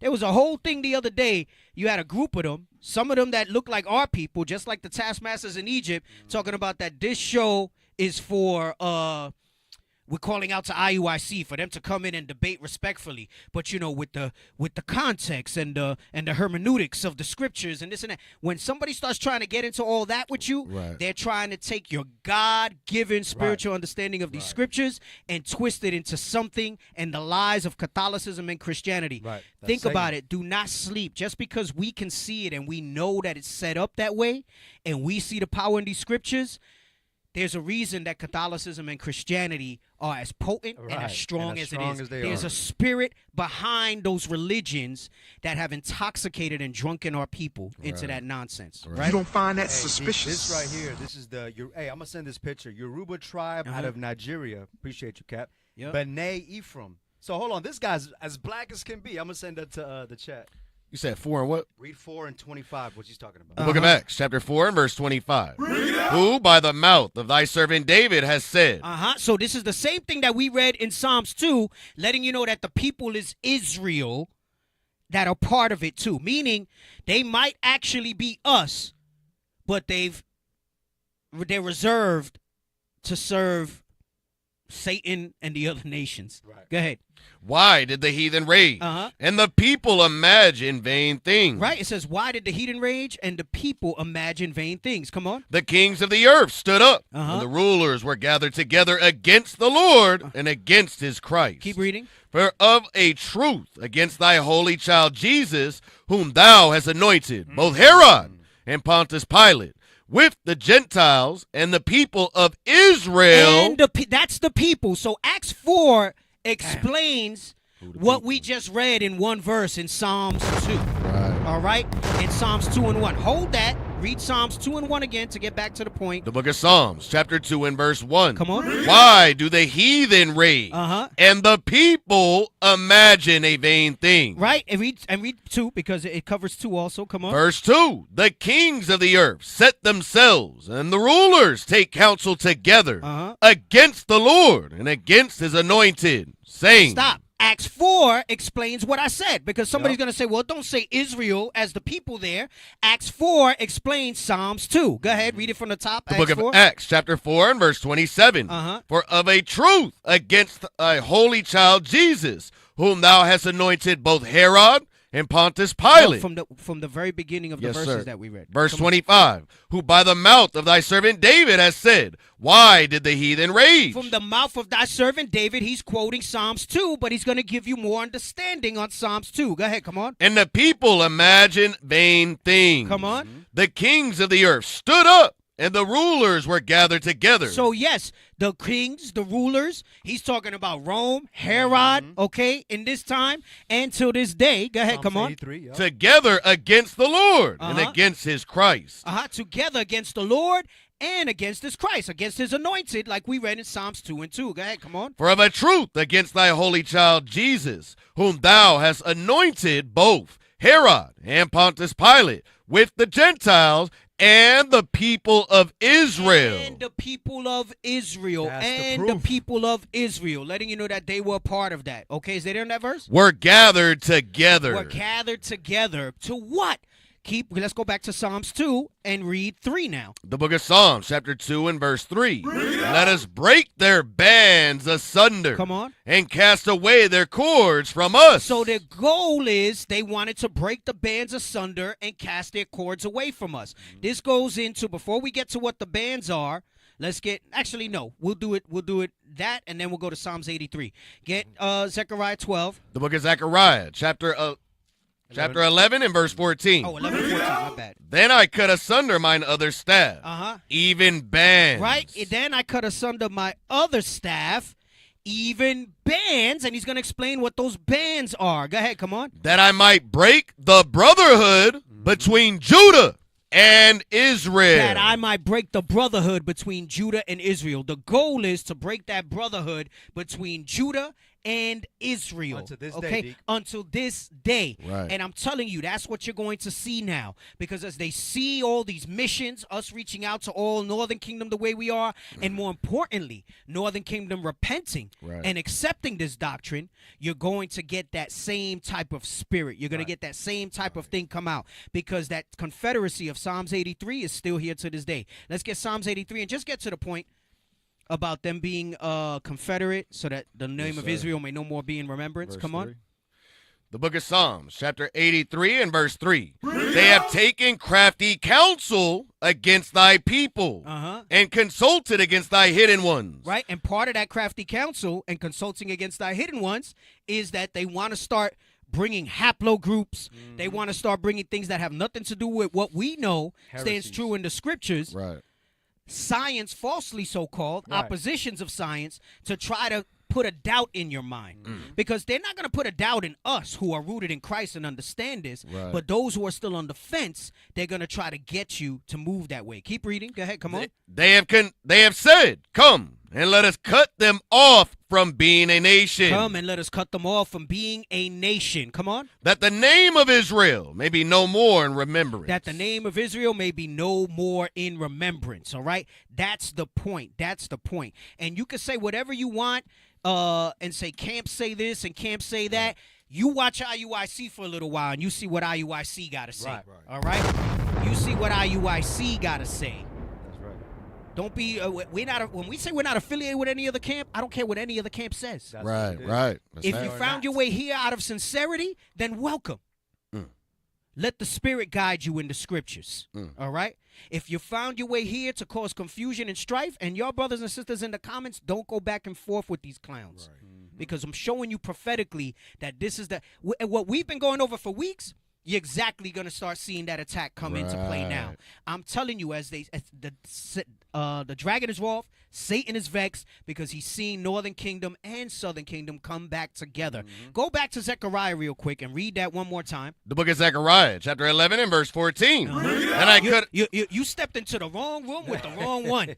Maybe you another camp might stumble at this. But you only Daniel survived the lion's den. You ain't coming here with that nonsense. All right, go ahead, come on. Zechariah chapter 11 and verse 14. That I cut asunder mine other staff, even bands, that I might break the brotherhood between Judah and Israel. And notice he called it a staff. He called it a staff because he says there's a break in the brotherhood. I was going to read this towards the end, but since we're talking about it now, I'm going to bring this back out. Let's go to Ezekiel 37, and we're going to start at 15, all right? The book of Ezekiel, chapter 37 and verse 15. Come on. The word of the Lord came again unto me, saying, Moreover, thou son of man, take thee one stick, and write upon it for Judah. I'm sorry. That's hilarious. That the best you got? Don't go back and forth. IUIC pays good taxes. That's all you got? Render to Caesar what is Caesar. You deflecting. Where's your scriptures? You know what that is? That's like you seen the little cartoon where somebody small try to come and you just hold your head and they're trying to do this. They're punching and stuff like that. Let me Get out of here with your nonsense. Come on, read.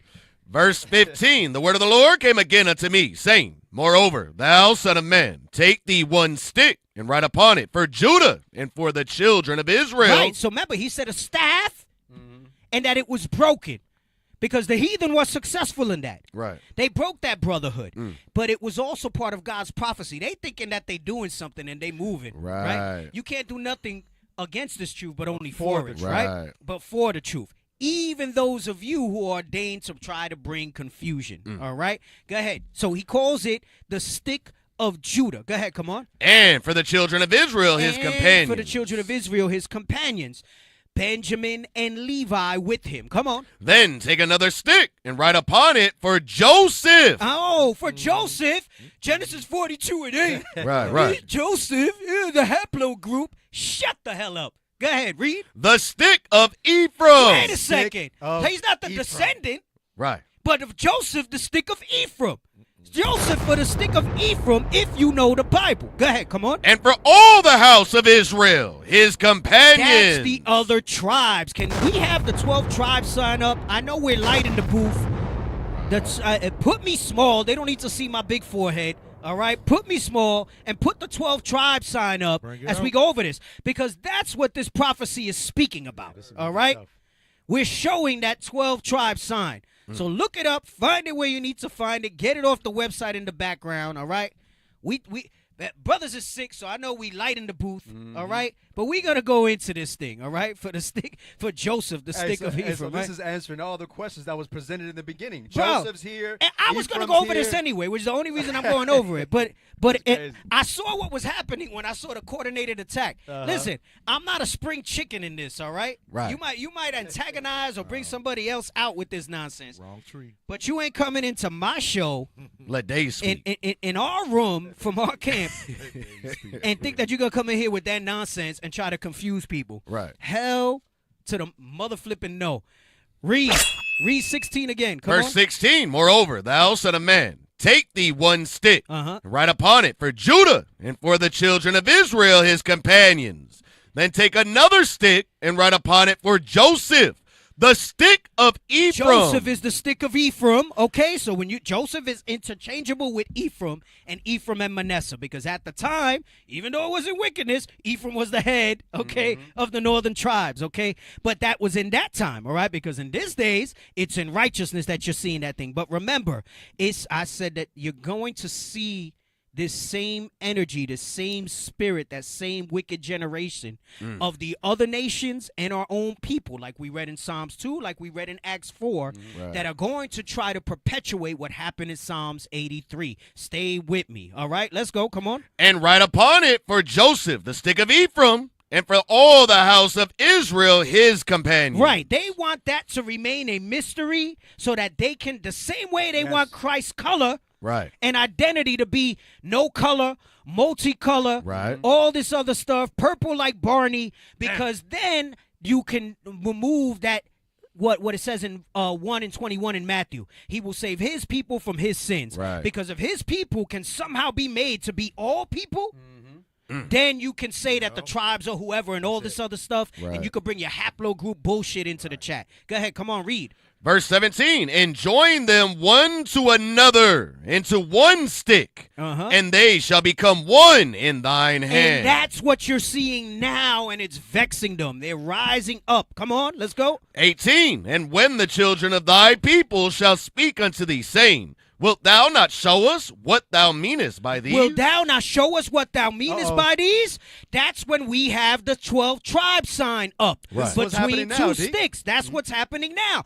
Why are they saying, will you show us what thou mean by these? What does that mean? Who are those people? You're saying that I'm from this tribe? Right. Show me that in the Bible, who that tribe is. That's what that's going into. So read that from the top again. And when the children of thy people shall speak unto thee, saying, wilt thou not show us what thou meanest by these? Will thou not show us what thou mean by what you have in this sign?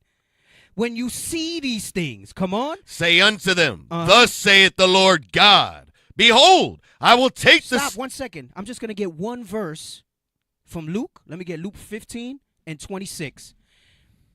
This is an excerpt from what they call the prodigal son. Because the prodigal son goes into that northern kingdom and southern kingdom coming back together. All right? I did a whole class on that. I went a little bit into the history of the split on it, and it tells you what's going into there. But I just want this one verse because it's saying the same thing like what we just read here, and it says, will thou show us what thou meanest by these? Go ahead, read that, Luke 15:26. The book of St. Luke, chapter 15, verse 26. And he called one of the servants and asked what these things meant. Meaning what these things meant, that the lost son is coming back. Right. That didn't want his inheritance, that was low Ami, that was low Rumah, Right. that is now coming back and saying Ami and Rumah. Read the next verse.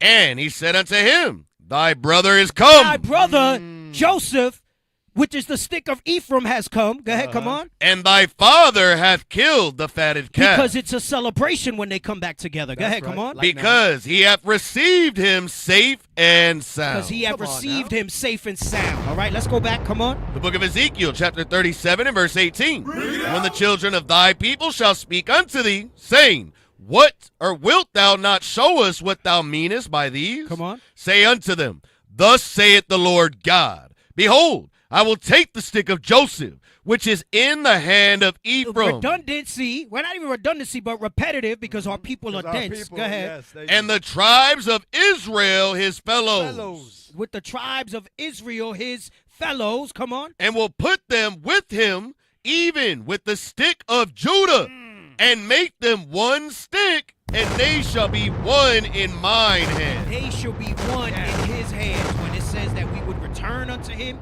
you read that in Hosea, that we would have one king, we would return unto all of that. Go ahead, keep reading, keep reading. Verse 20, and the sticks whereon thou writest shall... And the sticks where thou writest, put the 12 tribe sign back up, leave it up on the screen, and the sticks whereupon thou writest, come on. Shall be in thine hand before their eyes. That's the 12 tribe sign that we show people to this day.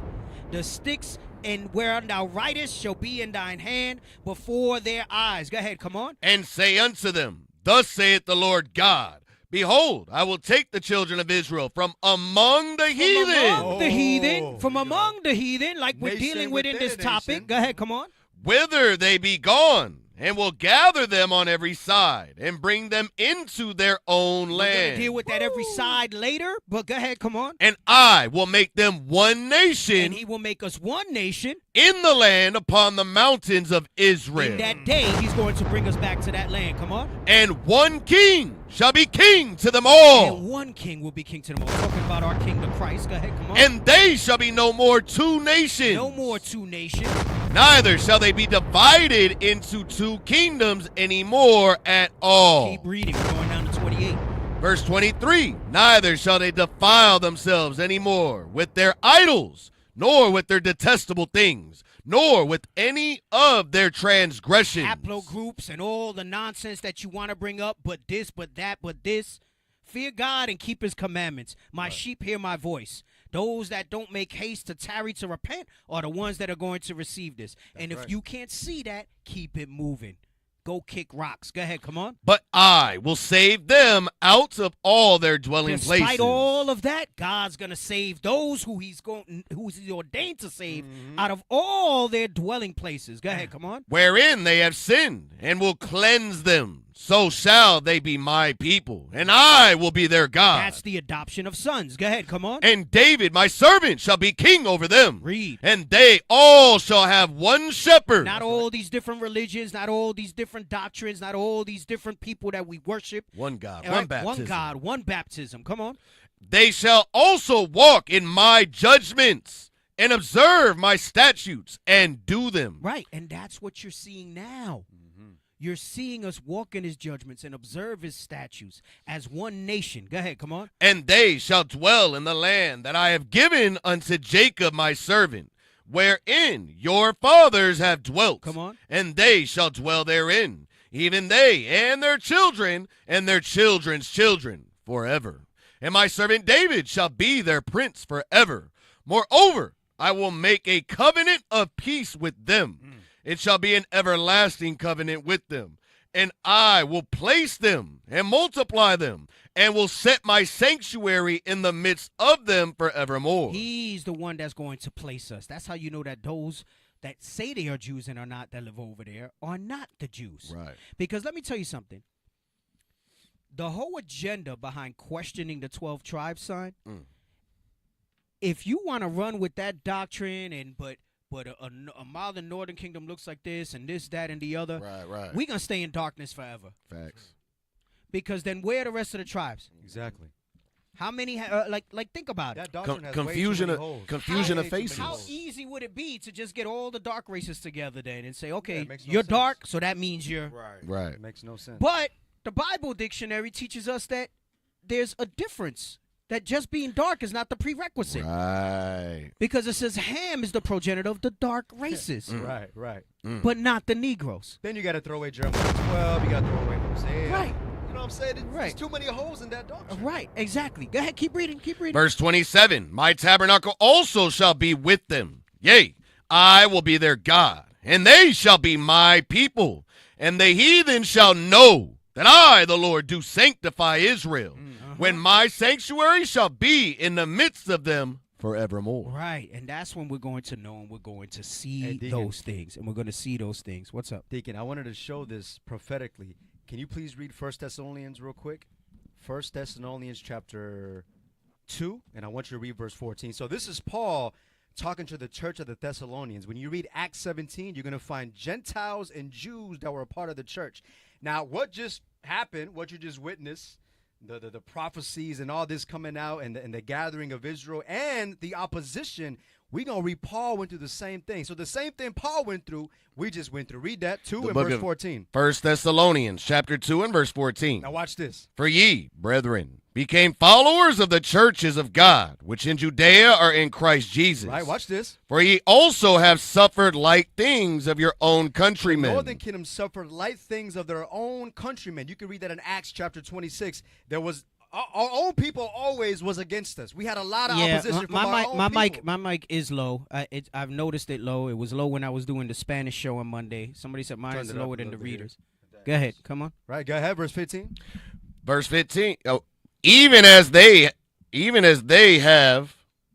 Come on. Of the Jews. Of the Jews, even as they have of the Jews. So the Jews was against the northern kingdom. Watch this. Come on. Who both killed the Lord Jesus. Come on. And their own prophets. Come on. And have persecuted us. Come on. Watch this. And they please not God. Watch this. And are contrary to all men. They are contrary to all men. What did they do? Verse 16. Forbidding us. What did they do? Forbidding us. Forbidding the apostles, forbidding Paul, forbidding the followers of Christ to do what? To speak the Gentiles. To speak to the Gentiles, to the northern kingdom that what? That they might be saved. That they might be saved. That's what's going on in the comments. But you always had a prophet of the Lord like Deacon Joshua in this instance that always spoke against it. Come on now. To fill up their sins always. And what did the Lord say about them? For the wrath is come upon them to the uttermost. So what happened with Paul and when he dealt with the Gentiles during that time, because he was an apostle of the chance, the same thing that happened now, D. Right. But they was always able to go against them. And someone said that Benny is short for Benjamin. That is not true. Benny means son of. Mm-hmm. Benji is short for Benjamin. All right. So when it says Benny Ephraim, it means the sons of Ephraim. All right. So that's what that means. The sons of Ephraim. Benny is not short for Benjamin. I don't know where that freaking came from. All right. Can I grab some real quick? Go ahead. Get Philippians 1 and 27. After all the fire that just came out, just to reset the mindset, right, that we all should be rolling in. The conversation we should have in the chat and how we want to be speaking. If you're a subscriber, Edgar, I've said it multiple times. Go back, watch my show from last week. Like you shouldn't even have that question about Hosea 7:8, Jeremiah 12:9, and 2nd Ezra's, because we've been covering this for 3 weeks. Right. In great detail. Mm-hmm. So you got some catching up to do. And then you'll get your answers. Go ahead, come on. Read that. What'd you want? Philippians 1 and 27. Philippians 1 and verse 27. Only let your conversation. He said, only let your conversation be what? Be as it becometh the gospel of Christ. Ezekiel 37 is the gospel of Christ. The whole purpose of Christ coming on the earth is to graft the tribes together to make one nation. Read. That whether I come and see you or else be absent, right? I may hear of your affairs. Of our affairs, read. That you stand fast in one spirit. We need to stand fast in one spirit. Northern kingdom, southern kingdom united. The band strong. Read. With one mind. Right? With one spirit. Uh-huh. Striving together for the faith of the gospel. We have to strive together for the faith of the gospel. We got to be in one mind, one spirit. The bands need to be strong because the dragon is rough. You said it earlier. That thing is heavy. They're making war. And if you don't see it, we're going to get caught sideways. Hold on, there's more. And in nothing terrified by your adversaries. Because the dragon's rough. He's going to make war with the woman. They want to break our bands asunder. Read. And the adversaries of our people, which is to them an evident token of perdition, but to you of salvation and that of God. it's an evidence that the salvation of God is upon us. These are all signs, but only the spiritual are going to be able to see. Only those that are actually studying to be able to show themselves approved unto God are going to see what's happening. Don't give heed to the bull. All right, so let's go back to where I were, because I want to deal with the four corners. All right, let's get Acts 15 and 14. Also, Asher, check Telegram. The book of Acts, chapter 15. The levels all across the board got to be checked, because I barely heard you just now. I had to lower me because my mic went up. It's off. I don't know what happened with these settings, but they're all jacked up. I don't know if the Saturday show was in here playing with buttons. But go ahead, come on. The book of Acts, chapter 14 and verse 15. 15 and 14. The book of Acts, chapter 15 and verse 14. Read out. Simeon hath declared how God at the first did visit the Gentiles. Come on. To take out of them a people for his name. Right. So we're going to get into this to deal with the four corners so that you can look at this, right? You're going to get into this so that you can hear about the four corners, all right? So that we can get into this. So he's recounting some history here, because when you jump up, they're having a little contention here, right? Let's read 15 and 1. The book of Acts 15, verse 1. And certain men which came down from Judea taught the brethren, and said, except ye be circumcised after the manner of Moses, ye cannot be saved. Come on. When, therefore, Paul and Barnabas had no small dissension and disputation with them, they determined that Paul and Barnabas and certain other of them should go up to Jerusalem unto the apostles and elders about this question. Right, so they were literally getting on them for little circumcision, right? And they were putting so much emphasis on that as they were coming out of that Gentile state of mind. Remember, get that in 1 Maccabees 1, the part where it says that they wouldn't let them circumcise their kids. Yes, sir. That started from them with that Gentile state of mind, okay? That started with them from that Gentile state of mind. And then we'll come back. So what happens is they were dealing with these Israelites who were not circumcised because they weren't keeping this law because they were living as Gentiles. It's like near the end of the 40s, of like 40. Yeah, I got the book of 1 Maccabees, chapter 2 and verse. No, it's 1. Oh, chapter 1. Verse 48. That they should also leave their children uncircumcised. Right, so they want to leave their children uncircumcised. Read up a little bit where it says to the end that they might forget the law. Yes, sir, that's under it. That's under it. Okay, yes, go ahead. Verse 47, set up altars and groves and chapels of idols and sacrifice swine's flesh and unclean beasts, that they should also leave their children uncircumcised and make their souls abominable with all manner of uncleanness and profanation, to the end that they might forget the law and change all the ordinances. Right. So the end that they might forget the law and change all the ordinances and leave their children uncircumcised. So here they come on the scene, and I'm going to show you the issue is, yes, you still need to get circumcised, but it wasn't so urgent as the things that they were present in front of them dealing with, right? That's just to give you the context of what was going on. What I'm trying to show you here is I want to get to the point where we're dealing with this nation from within a nation, right? Let's get 14 again. Come on. The book of Acts, chapter 15 and verse 14. Simeon. Peter, he's talking about Peter, which we'll read about in a little bit. Go ahead, come on. Have declared how God at the first did visit the Gentiles to take out of them a people for his name. That goes into Hosea 1, 10, and 11, right? Them that say they're not my people, they'll say, dare you the sons of the living God. Go ahead, come on. And to this agree the words of the prophets as it is written. So he's letting you know that I'm going to reinforce what I'm going to explain to you with what's written in the Old Testament. Go ahead, come on. After this I will return, and will build again the tabernacles of David, which is fallen down, and I will build again the ruins thereof, and I will set it up. Right. So he's talking about that tabernacle of David, which he's quoting Amos 9. All right, hold this. Let's read Amos 9 and 11.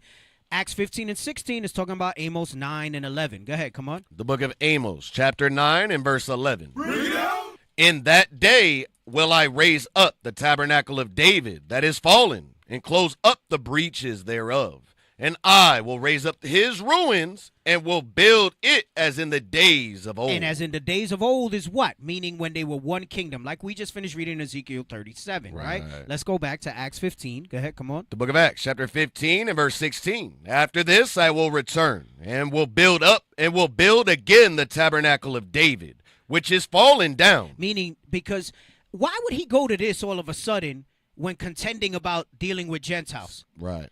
Letting you know that he's talking about that. Don't worry. You're trying to say that if they don't get circumcised, they're not. That's not what the prophecy says. Right. And then at the end, he's going to explain, don't worry. They're going to get that understanding and do those things too.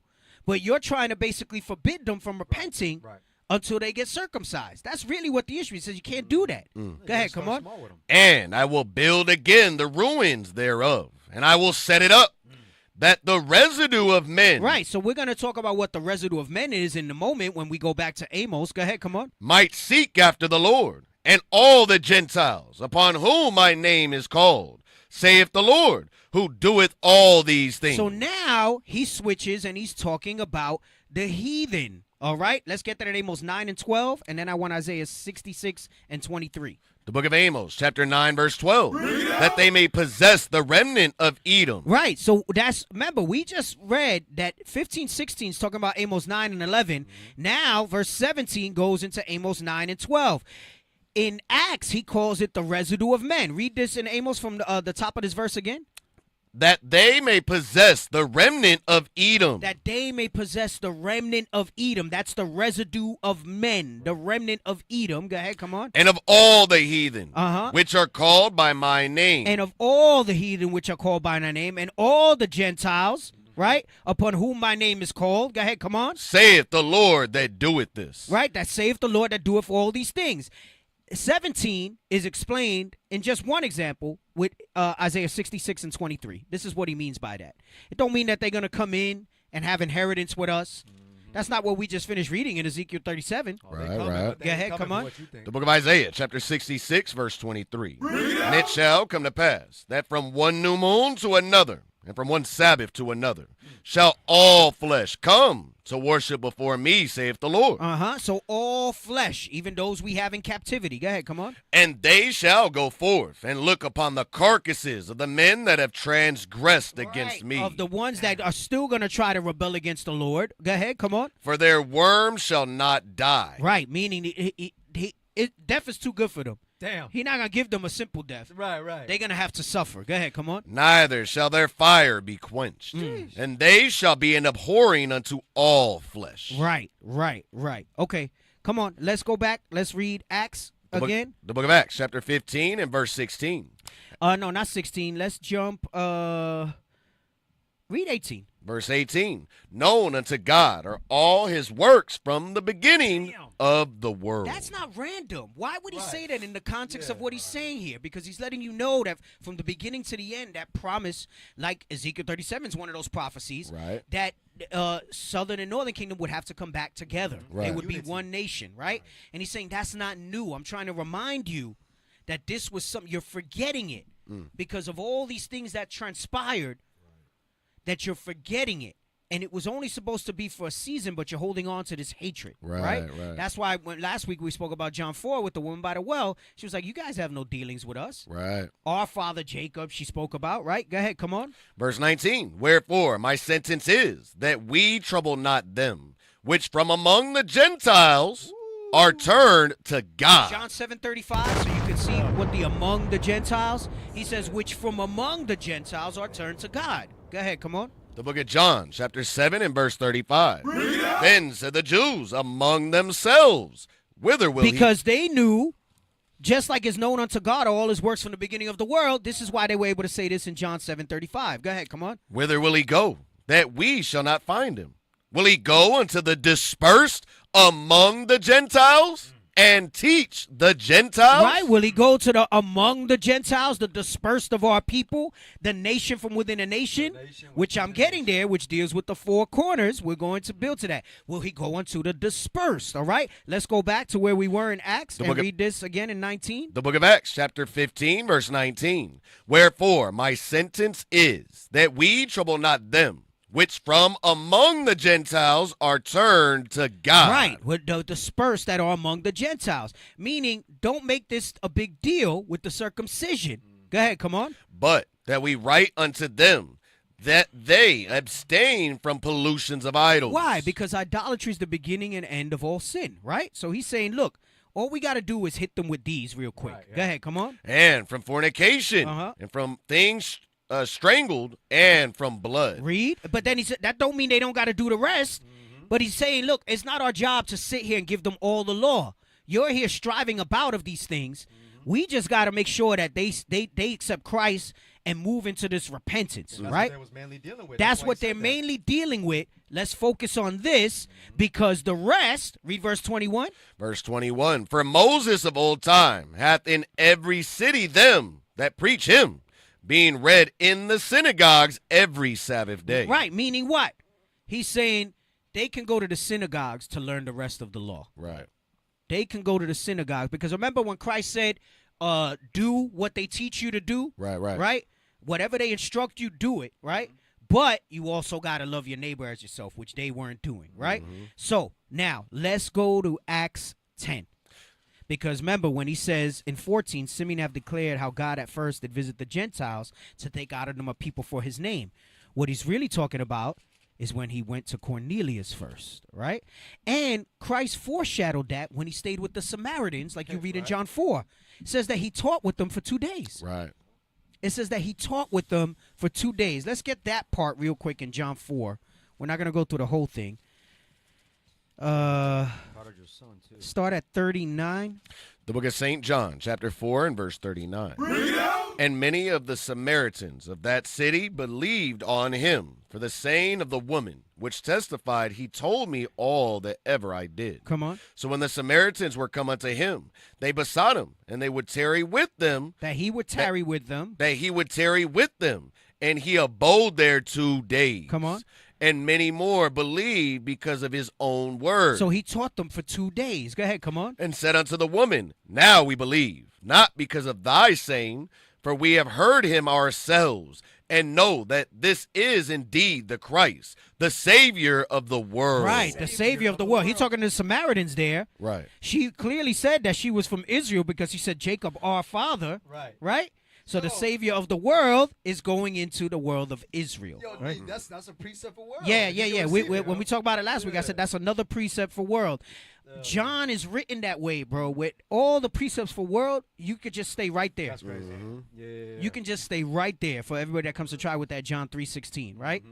So you could come with that John 3:16. Reading is fundamental. Right, exactly. Going into that. Now, let's get Acts 10.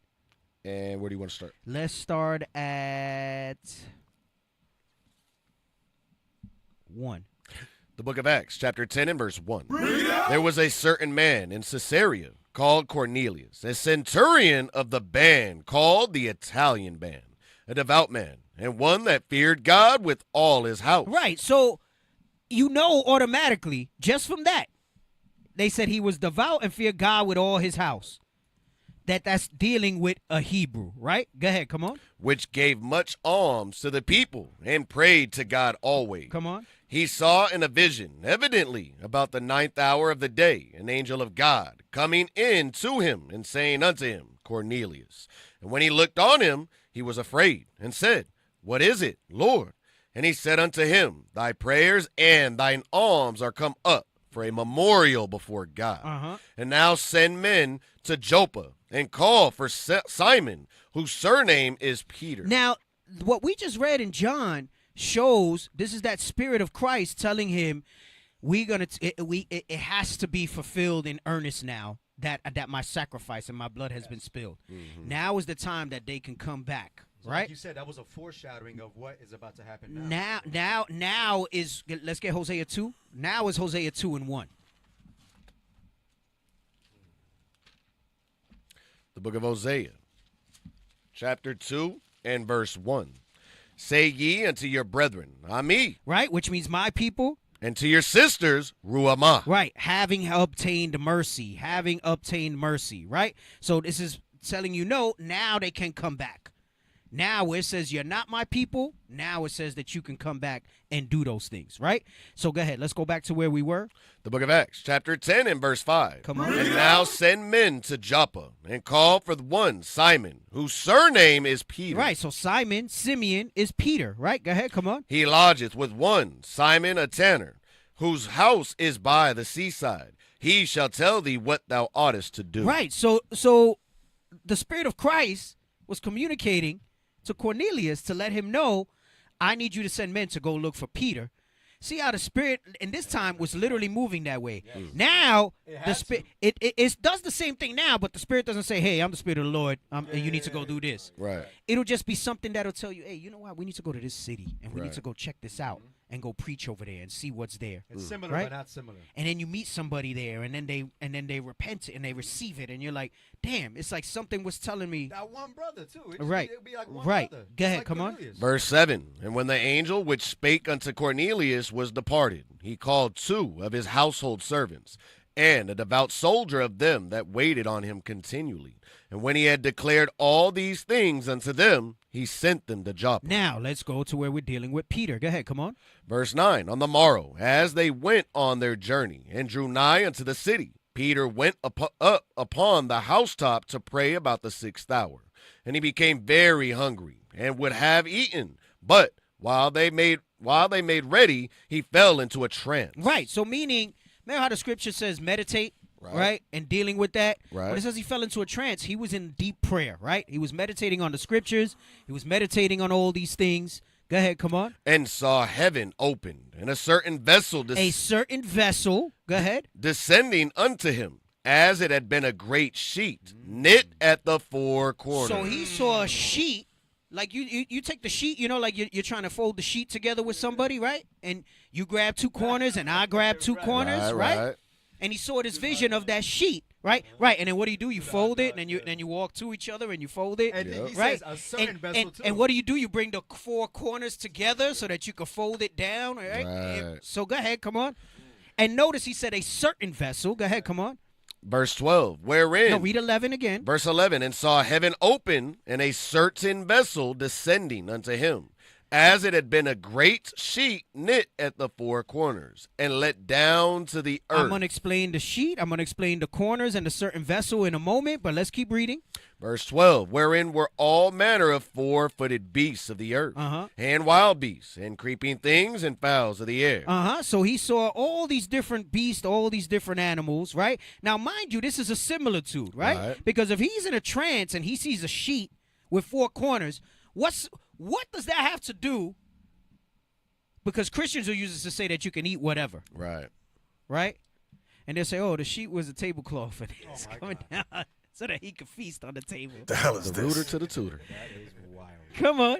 It was a picnic. He let down the sheet and he put it. But go ahead. Come on. Verse 13, and there came a voice to him, Rise, Peter, kill and eat. But Peter said, Not so, Lord. For I have never eaten anything that is common or unclean. So initially, he's not getting the similitude of the dream. Go ahead, come on. And the voice spake unto him again the 2nd time. What God hath cleansed, that call not thou common. What's been cleansed is Israel. What's been cleansed is Israel. We read it, Ezekiel 37. Yes. What's been cleansed is Israel, right? The blood of Christ is spilled to break down that widow wall of partition. Right? Between Judah and Israel, all right? What's been cleansed. So he's saying, I'm dead and I've risen. Right. Now I've come to fulfill what I need to fulfill. Yes. Right. You need to gather the northern kingdom now, right? Read. Verse 15, and the voice spake unto him again the 2nd time. What God hath cleansed, that call not thou common. This was done thrice. And the vessel was received up again into heaven.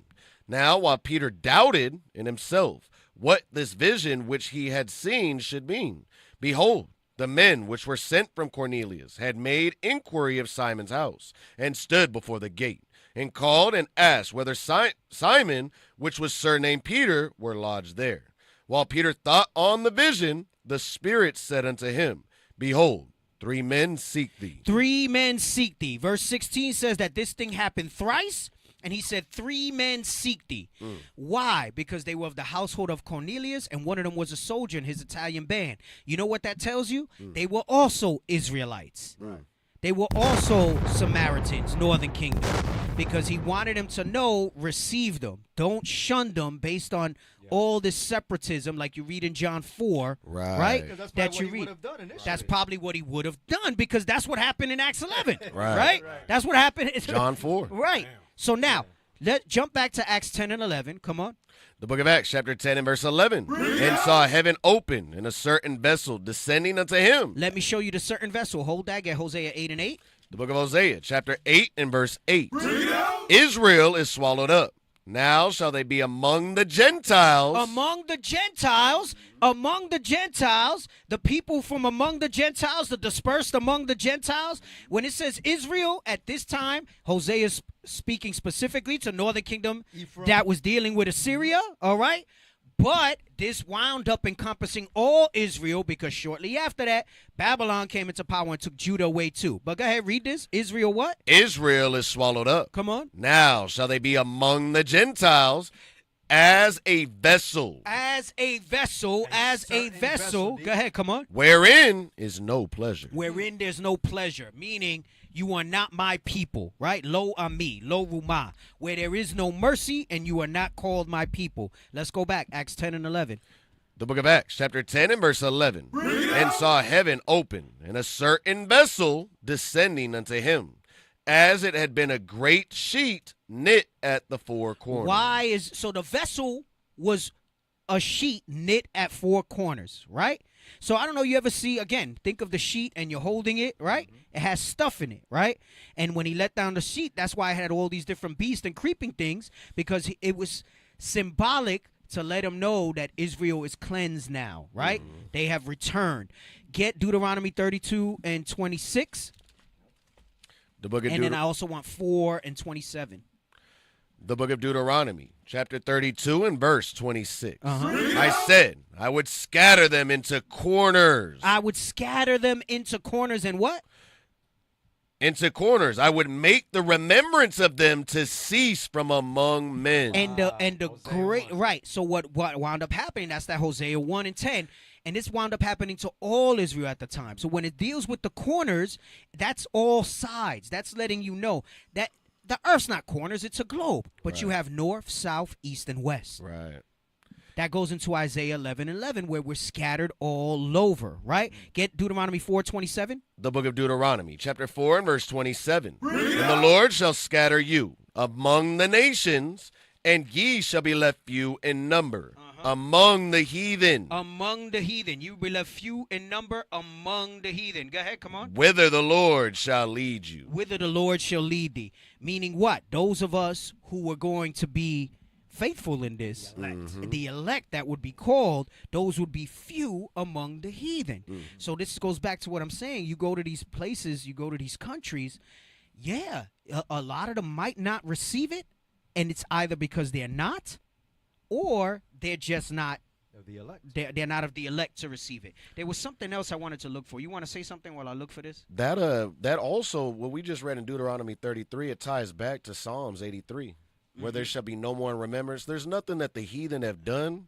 that God didn't do intentionally. He allowed it to happen so prophecy could be fulfilled. Right, exactly. Right. Let me see. There was something else I wanted. Hey, Tobias, read 10 and 1 real quick. I want to show you something about.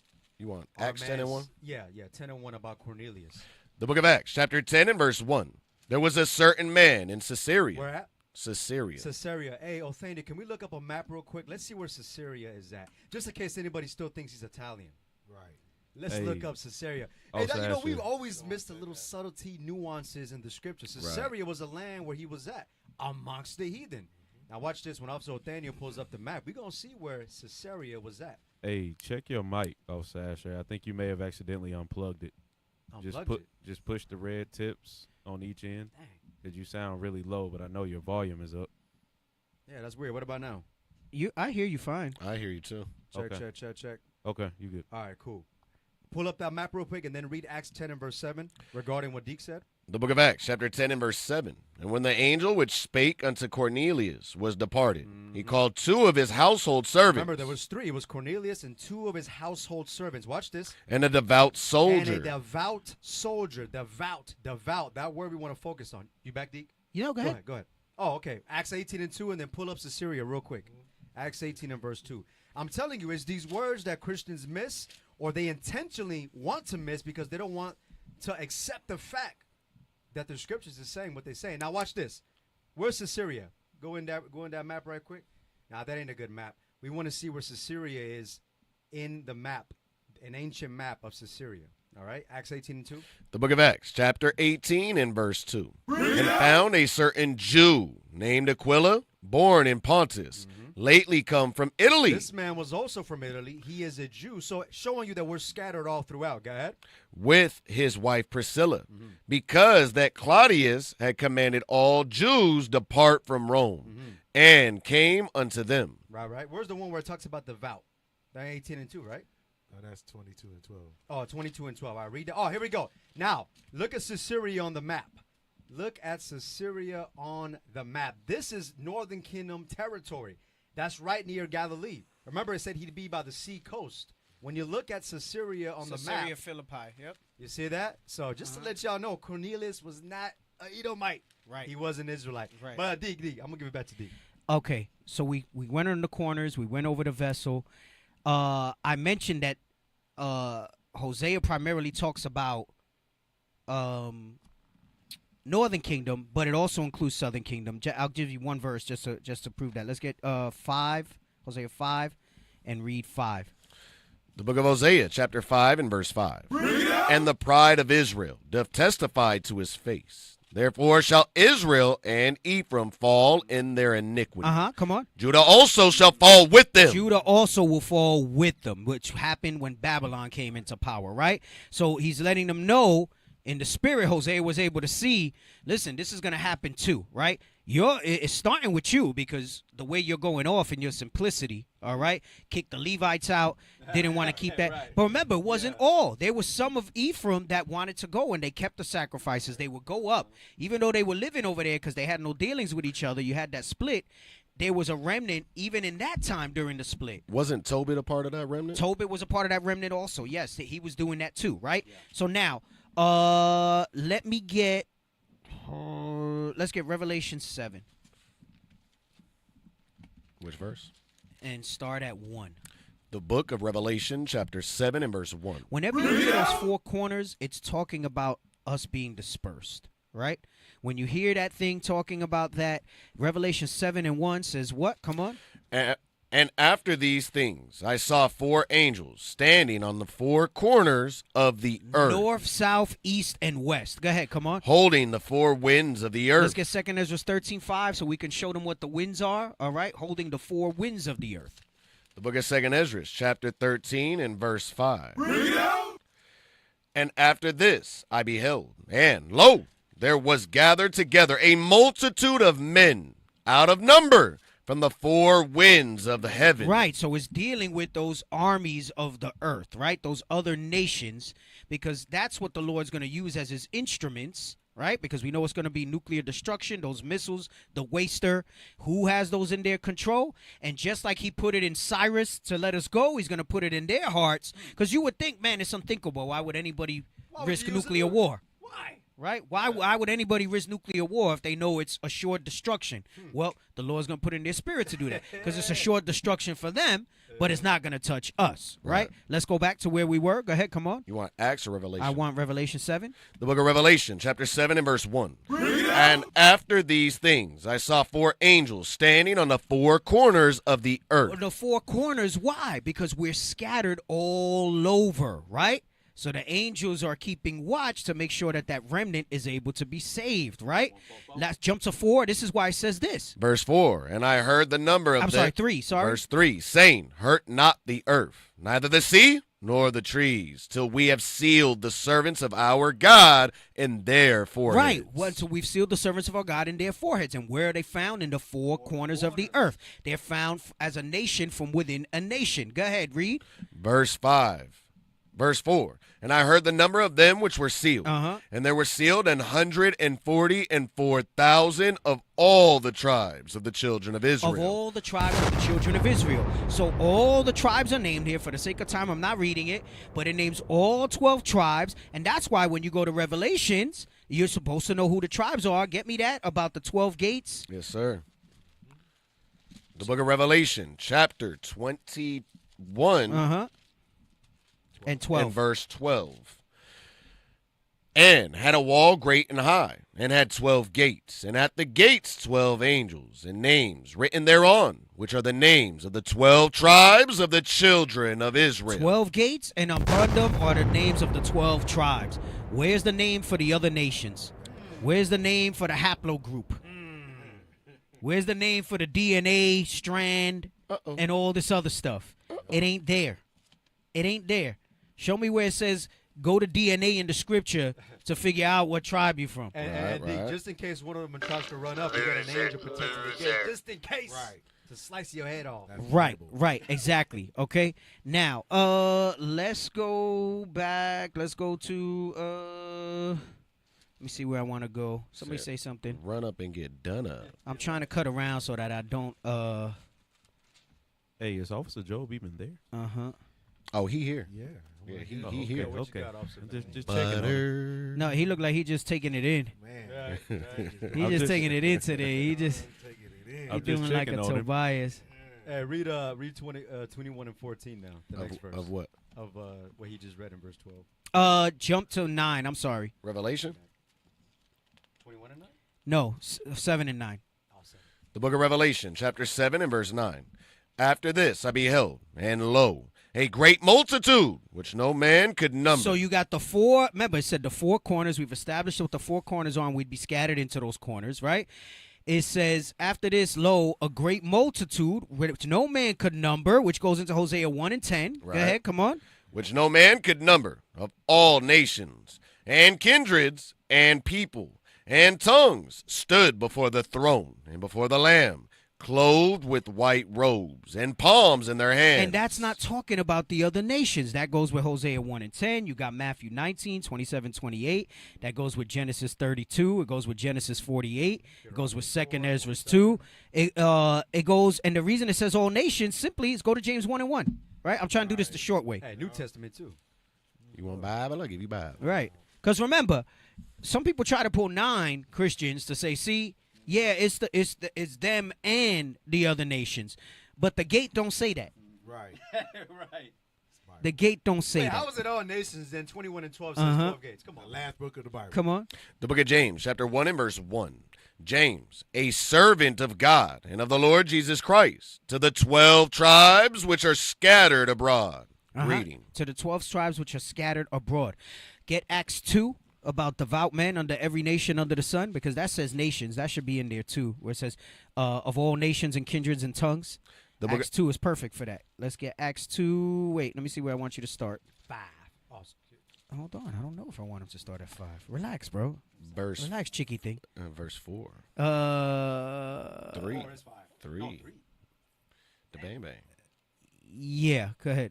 The book of Acts, chapter 2 and verse 3. There appeared unto them cloven tongues, like as of fire, and it sat upon each of them. And they were all filled with the Holy Ghost, and began to speak with other tongues, as the Spirit gave them utterance. And it's going to explain what the other tongues is as we keep reading, but the real reason I'm going here is to show you that it's showing how all of these Israelites were coming out of other nations. That's why when you read Revelation 7 and 9, and it says these nations, it's telling you Israelites who were citizens, right? Those that were among the Gentiles. Same thing like Acts 15. Same thing like we just read with Cornelius in Acts 10, right? This whole thing is about a nation from within a nation. I still got so much more that I'm going to wind up cutting out of this. And I you know what? I don't know if I'll go over it next week again. You know what this reminds me of is the video they did with Bishop Nathaniel, where he was speaking in different different languages. Right. That one. Yeah. Right. Yeah, it's fire. It's happening today. Go ahead, come on. The book of Acts, chapter 2 and verse 5. And there were dwelling at Jerusalem Jews, devout men, out of every nation under heaven. They were Jews, but they were also from every nation under heaven. Keep reading. Now, when this was noised abroad, the multitude came together and were confounded, because that every man heard them speak in his own language. That's what the tongue was. They heard them speak in his own language. But let's keep reading and let's get an example of what some of these languages were to deal with that Revelation 7 and 9. Go ahead, come on. And they were all amazed and marveled, saying one to another, Behold, are not all these which speak Galileans? And how hear we every man in our own tongue, wherein we were born? I don't know if you guys were into Star Trek, but in Star Trek, they have a universal translator, right?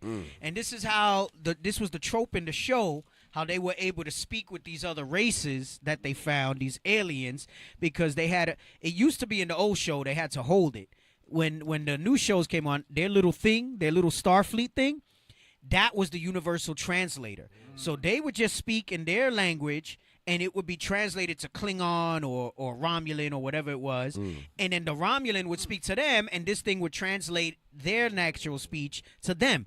This happened in this. That's where they got that from in Star Trek, the universal translator, from what you see here in Acts 2. But go ahead, come on. Acts 2 and verse 8. And how hear we every man in our own tongue, wherein we were born? Now let's hear what some of those tongues are to deal with of every nation, a great multitude out of every nation under heaven. Go ahead, come on. Parthians and Medes. Oh, Parthians and Medes, but we just read that they were Jews.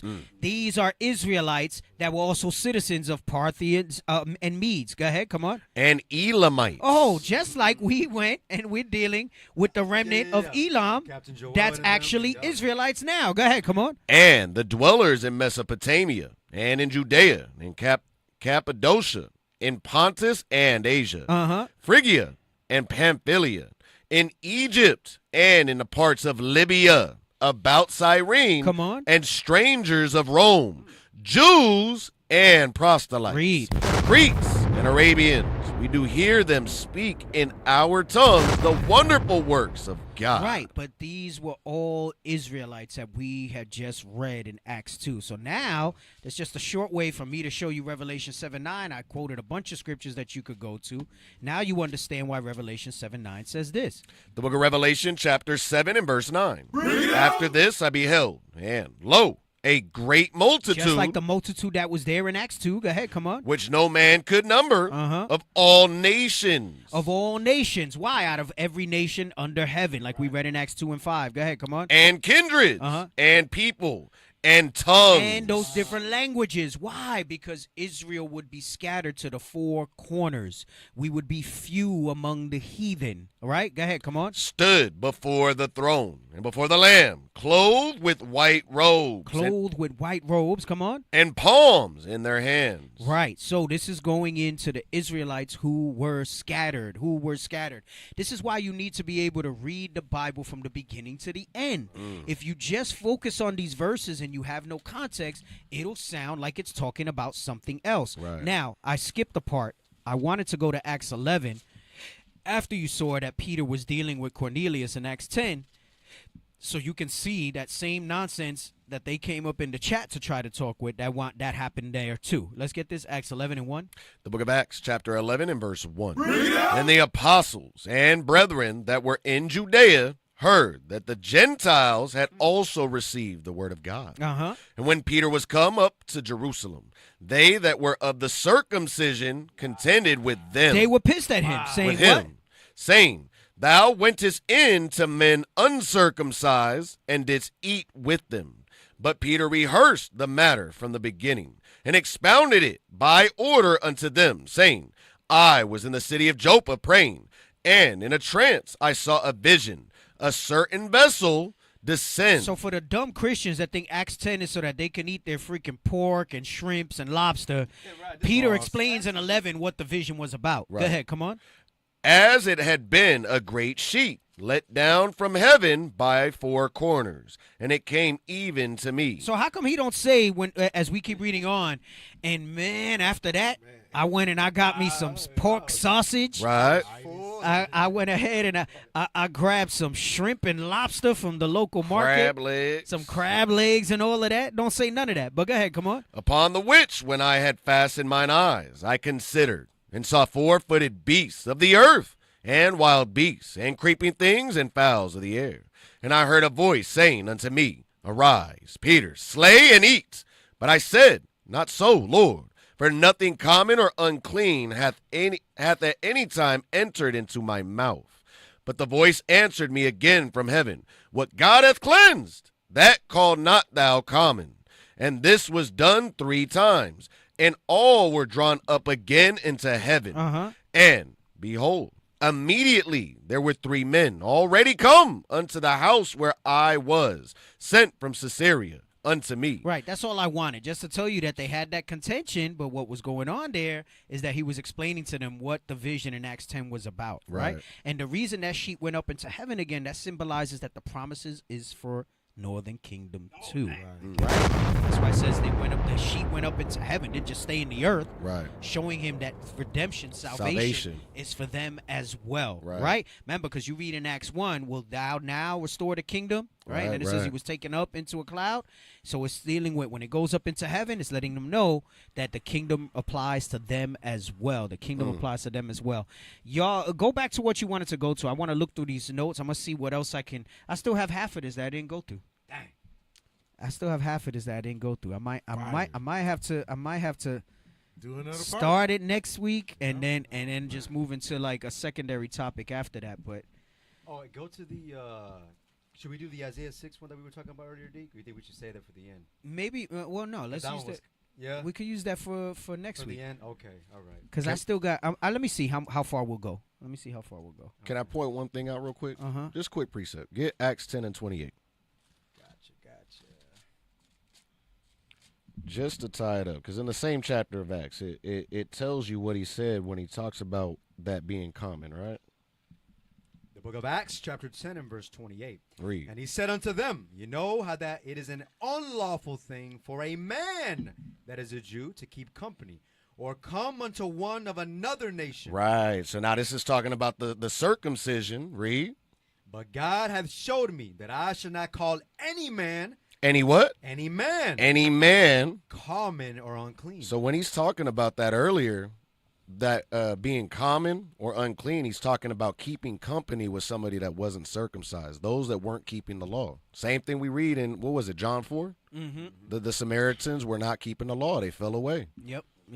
I think I'll read this and then we'll wrap and I'll finish the rest next week, and then we'll also move into something else. What I'll do is I'll try to start with this just to kind of wrap it up. And then we'll see what else we have. Let's get Deuteronomy 4 and 23. All right, because you have some people. The point that I want is really in verse 30, but I want to give you the context of 27.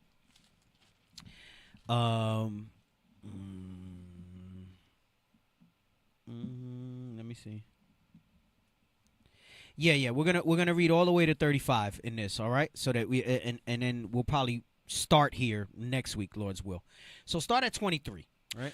The book of Deuteronomy, chapter 4 and verse 23. So this is Moses speaking to Israel in the wilderness, all Israel at this point, right? Remember, we read in Hosea 5 that Judah would also be taken away. So it wasn't just talking about northern kingdom. And my whole point is to let you know that it's not everybody, right? It's not everybody, especially if you go with that blacks only nonsense, that it got to be dark skinned because paper bag test. Right, because there's a lot of blacks their pops is white. Right. They're not Israel. Right? But go ahead, come on. The book of Deuteronomy, chapter 4 and verse 23. Take heed unto yourselves, lest ye forget the covenant of the Lord your God, which he made with you, and make you a graven image, or the likeness of anything which the Lord thy God hath forbidden Because thee. through that idolatry is where that stuff happened. We started to serve other gods. We were appealed to that. And when you do that, it takes you away from your heritage, right? Go ahead, come on. For the Lord thy God is a consuming fire, even a jealous God. Read. When thou shalt beget children, and children's children, and ye shall have remained long in the land. So now he's already talking that there's going to be now. So he's going through different times of history here, right? Because he says, "When thou shalt beget children," and in Deuteronomy, who's he talking to? The children of the ones that came out of Egypt, right? So he's not even dealing with the ones that died. The ones that died, right? Right. He's speaking to the children because they were the ones that the Lord said they would inherit the land. Right. The rest of y'all, save Joshua and Caleb and their families, ain't gonna make it. Right. So this is already the children. So that's one generation. And he says, and you'll beget children. That's 2 generations. The children's children, that's 3 generations.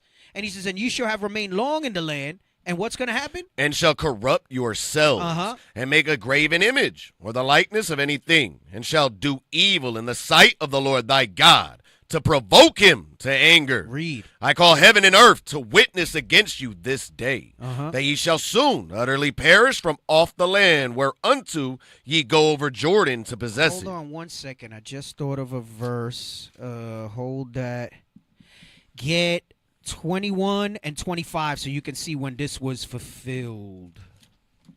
The book of Deuteronomy, chapter 21 and verse 20. When we got provoked to anger for a while, right? Go ahead, come on. 20 Judges. Judges, okay. 21, 25. So remember, he said you would dwell in the land. And Judges, right? They were dwelling in the land, right? The book of Judges, chapter 21 and verse 25. In those days there was no king in Israel. Every man did that which was right in his own eyes. That goes into doing evil in the sight of the Lord to provoke him to anger, right? Go ahead. Come on. Let's go back. So Book of Deuteronomy, chapter 4 and verse 26. I call heaven and earth to witness against you this day, that ye shall soon utterly perish from off the land whereunto ye go over Jordan to possess it. So now he's saying you're going to perish off that land. We know that we were there because, what, in Samuel, we wind up with Samuel as a king. Then you go through all the kings and the history of the Chronicles, right? So all of this has historical timeline to it when this happened. But I'm going to show you that it wasn't just then, all right? It wasn't just then. Keep going. Ye shall not prolong your days upon it, but shall utterly be destroyed. Right, which goes into what happened with the Assyrians and then the Babylonians coming in. But go ahead, come on. And the Lord shall scatter you among the nations. Right, come on. And ye shall be left few in number. And that really happened when? When Assyria came in and took northern kingdom. And they took them out of Samaria and they brought them into Assyria, into their lands. And then they put other people there for a time. Because remember, you read in Cyrus, he said, you go back. You go back. Go ahead. Come on, read. And ye shall be left few in number among the heathen, whither the Lord shall lead you. But that prophecy is also for today. Keep reading. And there ye shall serve gods, the work of men's hands, wood and stone, which neither see, nor hear, nor eat, nor smell. That goes into Hosea, where he says, you're a daughter of whoredoms. You're dealing with this. See, we're going to start here next week because when I go back to Hosea, I want to deal with the whoredom part, right? Which I didn't get to do in the first episode of this, right? But go ahead, come on. But if from thence thou shalt seek the Lord thy God, thou shalt find him. If thou seek him with all thy heart and with all thy soul. Read. When thou art in tribulation, and all these things are come upon thee, even in the latter days. In the latter days, in the last days. He's letting them know this because some people are trying to tell you, oh, well, that happened under Assyria, that happened under Babylon, that happened under the Persian Medes. Yes, it did happen then, but he's also saying that these things would maintain even unto the latter days. Until the latter days is the last days. We're in the latter days now, right? Go ahead, come on. If thou turn to the Lord thy God, and shalt be obedient unto his voice. Read. For the Lord thy God is a merciful God. He will not forsake thee, neither destroy thee, nor forget the covenant of thy fathers which he sware unto them. Read. For ask now of the days that are past, which were before thee, since the day that God created man upon the earth, and ask from the one side of heaven unto the other, whether there hath been any such thing as this great thing is, or have been heard like it. Come on. Did ever people hear the voice of God speaking out of the midst of the fire, as thou hast heard, and live? Come on, read. Or hath God essayed to go and take him a nation? He said, you haven't heard these great things. Yeah. What other nation can say that they have these things as a testimony, as their history? Right. He said, or have God essayed to what? Or have God essayed to go and take him a nation from the midst of another nation? Now remember, he's talking about him pulling them out of Egypt, but he also just said that in the latter days this would happen too, right? So he's letting you know that all these things are going to be repetitive, just like he took Abraham out of another nation and chose him as well, right? Remember that as well. Let's hold that real quick. Let's get that. Is it Genesis 12? Genesis 12 and 1, I think. The book of Genesis, chapter 12 and verse 1. Now the Lord had said unto Abram, get thee out of thy country and from thy kindred. So the same way he chose Abraham and told him to Abram at that time and get him out of that country, and he chose through Abraham, Isaac, and Jacob to create another nation. Right. So he pulled him from where? Because where was Abram from? Ur of the Chaldees, right? Go ahead, come on. And from thy father's house unto a land that I will show thee. Read. And I will make of thee a great nation. Right. Now, he was wealthy, but was he a great nation? No, sir. No, sir. So he's talking about something later. Prophetic. So that when it says have God essayed to take them from the midst of another nation, he's not just talking about Egypt. It goes back to where he pulled Abraham from. It goes into Isaac, and that promise then passed to Jacob, and that's when we became a nation. Right. Right? Through Jacob. Right? But go ahead. No, read verse 3. Genesis 12, verse 3. And I will bless them that bless thee, and curse him that curseth thee. And in thee shall all families of the earth be blessed. Right. Let's hold that. Let's get Acts 3:25 so you can see what that blessing is. 3:25-26. The book of Acts. And I think Atan was going over this too. He brought out another scripture to deal with Acts, the blessing. But the point that I wanted you to see is that Abraham also was pulled from another nation. Right? So the Lord have essayed to pull a people from a people.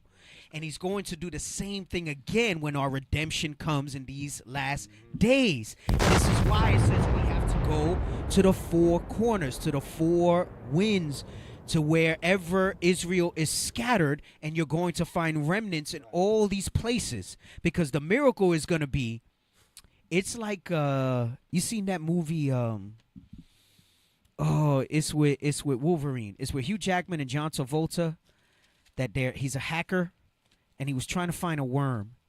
Oh gosh, what's it called? It's not Shark Tank. Shark Tank's the damn show. Look up the name of it for me, IT. Anyway, in this movie, this hacker made a worm, and he hid the worm by burying it all through the internet. And he was the only one that was able to pull all the pieces of that worm together, and it was going to be like this ultimate virus that could like shut things down and stuff like that, right? Swordfish. That's what it's called. Swordfish. Swordfish. That's the movie, Swordfish. All right? Anyway, it's like that. What a miracle is that the Lord, through his punishments, and I've said this when we spoken on the trips, think about how the Lord did this thing. In the same way he punished us, he preserved us. Right. And let me explain what I mean by that.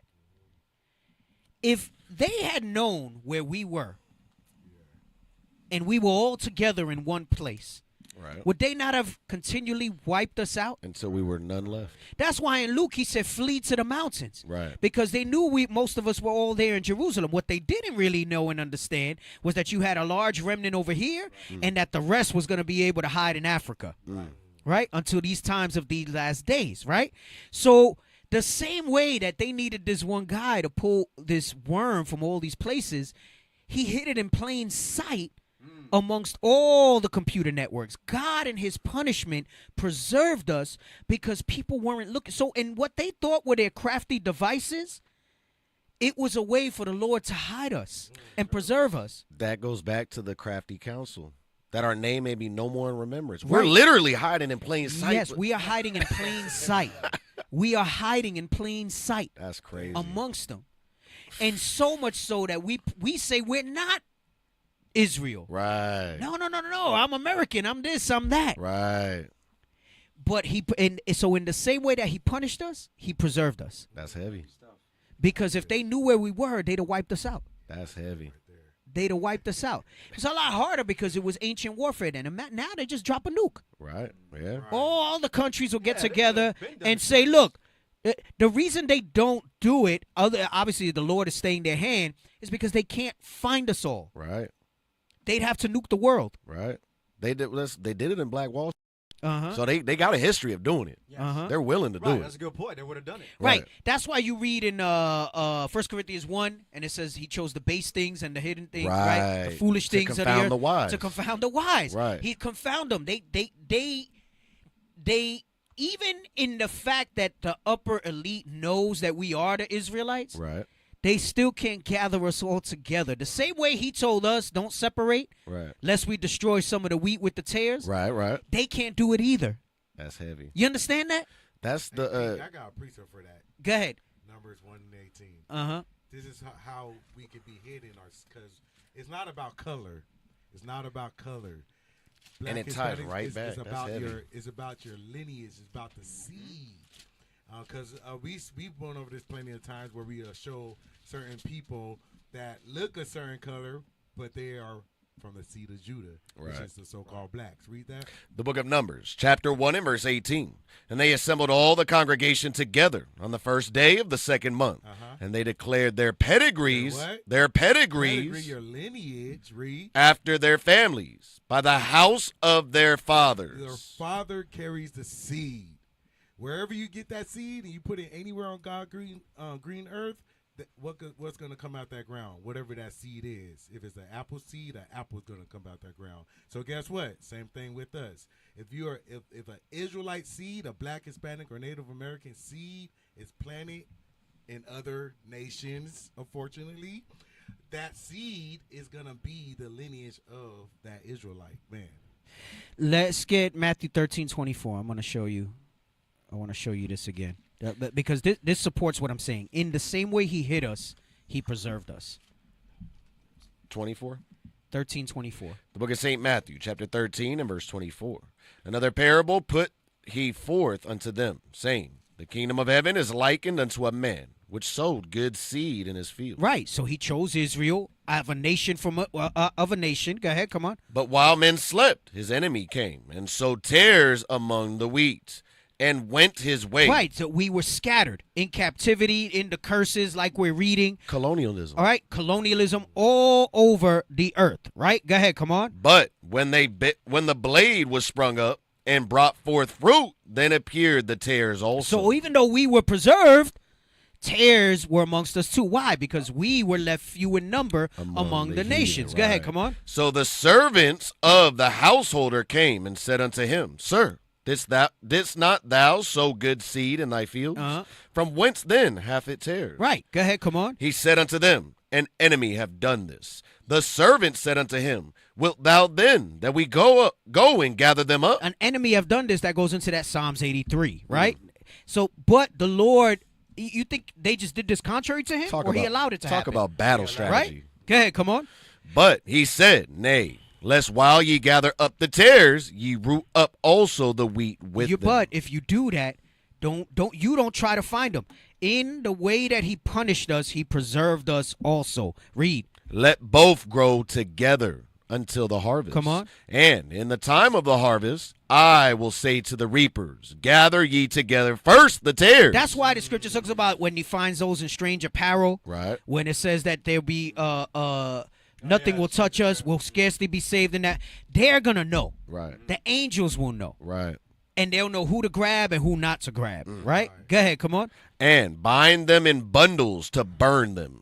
But gather the wheat into my barn. So they're going to come to destroy, but also to save those who are called. Right? Now, get Amos 9 and 9. He says the same thing. The book of Amos, chapter 9 and verse 9. Bring it out.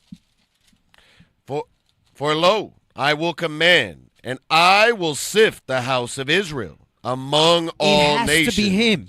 So in his way that he punished us, it also was his way to preserve us. Just like the movie Swordfish. Right. He said, damn, I'm about to get locked up.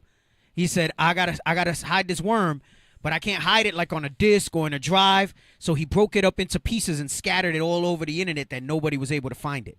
It was only him that was able to pull it all together. Right. Go ahead, come on. Like as corn is sifted in a sieve, yet shall not the least grain fall upon the Remember, earth. the sheet was going to get lifted up to heaven again. The least grain is not going to fall upon the earth. Right. Those who are meant to be, right? And when you read the next verse, part of the tares is going to be those who are not called, right? Who are not chosen. But let's go back. Let's finish Deuteronomy 4, and then we're going to wrap. Deuteronomy 4, let's read 34 again. The book of Deuteronomy, chapter 4 and verse 34. The Lord likes to keep his same themes, his same rhythm throughout. Right. You can have a playbook. He don't do a new thing. Right. So when you read in Malachi, I'm the Lord and I change not. Right. We use that a lot to say that he's not going to just accept the other nations now. The promises were always for Israel. But it's the same thing in his salvation and his redemption. I change not. I change not. He does the same thing over and over and over again, right? That's crazy. Go ahead. Come on. The book of Deuteronomy, chapter 4 and verse 34. Uh-huh. Or have God essayed to go and take him a nation from among the midst of another nation by temptations, by signs, and by wonders, and by war, and by a mighty hand, and by a stretched out arm, and by great terrors, according to all that the Lord your God did for you in Egypt before your eyes. Right. So he's telling them, he's reminding them of what happened in Egypt, but we just also read the latter days, and we're starting to see that the Lord changes not. So you're seeing all these type of things, and he does them over and over and over again. Get Jeremiah 16. Let's read 14 and 15, right? Because remember, he likes to do it again. So guess what? That which has been is that which shall be. Well, let's read this first, and then I'll tell you that. The book of 16 and 14. The book of Jeremiah, chapter 16 and verse 14. Therefore, behold, the days come, saith the Lord, that it shall no more be said, the Lord liveth, that brought up the children of Israel out of the land of Egypt. It's not going to say what we just read in 34, because he's using that for their reference, because that's what their parents had seen. That's what they just came out of in when they were redeemed from Egypt, right? And going in the wilderness. He's not going to say that, but what's he going to say? But the Lord liveth, that brought up the children of Israel from the land of the north. From the land of the north. What? Starting with the North America, where we're at. Go ahead, come on. From all the lands. From all the lands, the four corners, the scattered. Go ahead, come on. Whither he had driven them. Where he had driven us. Is that verse 15? That's not all of it. Come on. And I will bring them again into their land that I gave unto their fathers. We read that in Ezekiel 37, and he will bring us again into the land that he gave us to their father. That's going to be called what? The new Passover. The new Passover. Right. So don't quote me on this, but just like he changes not, nobody knows the time or hour, but if he did it on Passover, I'm just saying, think about it. I'm just saying, think about it. Can I read one scripture for you? Go ahead. The book of Deuteronomy, chapter 30 and verse 4. Because Officer Joe was bringing this up before we started the radio show. Yep. It says, if any of thine be driven out unto the utmost parts of the heaven, from thence will the Lord thy God gather thee, and from thence will he fetch thee. And the Lord thy God will bring thee into the land which thy fathers possessed, and thou shalt possess it. And he will do thee good and multiply thee above thy fathers. And multiply us above thy fathers. Let's go back, Deuteronomy 4. Let's read 34 and 35, and then we're going to wrap it up. The book of Deuteronomy, chapter 4 and verse 34. Or have God essayed to go and take him a nation from the midst of another nation by temptations, by signs, and by wonders, and by war, and by a mighty hand, and by a stretched out arm, and by great terrors, according to all that the Lord your God did for you in Egypt before your eyes. And he's also going to do that again in these last days, right? Just like he did it in Passover then, we're going to have a new Passover. Go ahead, come on. Unto thee it was showed that thou mightest know that the Lord, he is God. There is none else beside him. There is none else beside him, all right? So that's the show. That's the show for today. We'll start with these verses again because I want to make the connection to Hosea with the whoredoms, and then we'll finish up with the remaining verses that I have with that nation from within a nation, and then that'll kind of wrap it up at that point. So butter. Yeah, so we'll see. We'll go over that. We got to get our levels better and everything before the next show. Like I said, I don't know if the Saturday crew is in here touching stuff that they don't understand. I don't know what's going on. Because once those things are set, they should just be set. Right. Yeah, I don't know. Crazy. Oh, you said we have some technical difficulties on the donation? What's the technical difficulty? Let me test that out. Speaking of the donation, looking don't forget to hit that. Don't forget to hit that. But in the bottom right-hand corner of the screen, make sure y'all are donating to the Booster Club. There it is. Hey, don't forget about Cornelius. His alms. He's working. And his alms deeds, they caught up to heaven. Right. They caught up to heaven. Remember Cornelius. Remember the acts of our forefathers and how their generosity and the willingness to give and support the mission, it was remembered before God. Hey, and if any of you did not catch the previous the previous classes Right. on this same topic, go back. We went over a lot of stuff, especially that Hosea. You'll get a lot of information out of it. Because I know it looked like we had some newer names that I'm not too familiar seeing. I know I can't monitor the chat the whole way through, but there's a lot of ammo in here, especially for you Northern Kingdom. All right, if you're sincere about the Northern Kingdom stuff. So, hey, Deacon, we got this throwback up too. Damn, you sound so low. Go ahead. I have to raise this all the way up. What you say? Talking about the throwback. We got this Oh, throwback yeah, up too. yeah. So if you want more information about what I was going into in Ezekiel 37, and pairing that with the prodigal son, so you see that we were going to come back together, because the prodigal son basically kind of talks about us coming back together also. Go to the videos, I think. Or do we have this on our end, or is this on? No, I did it on the Sabbath. So IUIC classrooms. IUIC classrooms. And it's the prodigal son, the reuniting of the kingdoms. And I went over the whole parable of the lost son. All right, and you get some more understanding on that as well. All right, on that as well. Hey, Ashaya, you want to do this? Yeah, go ahead and pull that up. Also, if you love the class, give us some bombs. If you love the class, give us some bombs on the comment. All right, and also, we are seeking your assistance to enhance our national broadcast. Kindly spare a minute to provide feedback by answering 5 brief questions. So we're going to give you some time to go ahead and scan that QR code. Let us know how we did. You kind of know how we did today, but go ahead and let us know how we did, all right? So we'll give some time to do that. Don't forget to subscribe to IUIC Phoenix, IUIC in the Classroom. Also, we have an Instagram. We have a TikTok. We got X. We got all that. All right, so make sure you subscribe. Tell your friends. Tell your family. And let's keep the show rolling. Northern Kingdom Rising, baby. Hey, and it wasn't IT's fault today. It had to be people who were in the booth messing with the board in here. Right. They did something. So I'm not upset with y'all, IT. If somebody in here did something to all this sound, it's just not working right. So, follow us on Instagram. Did you do that? Did you say that already? Yeah, you did? Yeah. Okay. Yep, but there's the QR code just to make it easy on you guys. Go ahead and scan that QR code. Listen, on the Power Hour Plus Instagram, you can comment on there, comment on certain videos and so forth. You can even message us on some things that you may have questions about or certain topics that you may want us to speak about. So hit us up on there. We're going to reply. All right, is there more? All right, all praise. Yeah. And I don't know if the other brother was there. He was trying to contest the thing. If you look up Beni Ephraim, it tells you it means the sons of Ephraim. Right. Like that's the first hit that comes up. Yeah. They sometimes spell it BNEI. He found some other thing on Google talking about Benjamin, but it would make no sense that they would call themselves Benjamin Ephraim. It's Beni Ephraim. Doesn't make sense. If you look it up, that's the first link that pops up on Wiki. The Beni Ephraim, Hebrew, means the sons of Ephraim. All right. That's what it goes into. No, I think he follows us. I think the brother's with us, but I don't know why he was trying to contest that thing. Beni Ephraim claim descent from the tribe of Ephraim and say that they travel from Israel through Western Asia, Persia, Afghanistan, Tibet, China. So Beni Ephraim literally means sons of Ephraim in Hebrew. Right? So just wanted to put that out there. Anyway, y'all, with that we say shalom. Y'all be safe. Stay in the spirit. Most High in Christ bless. Shalom.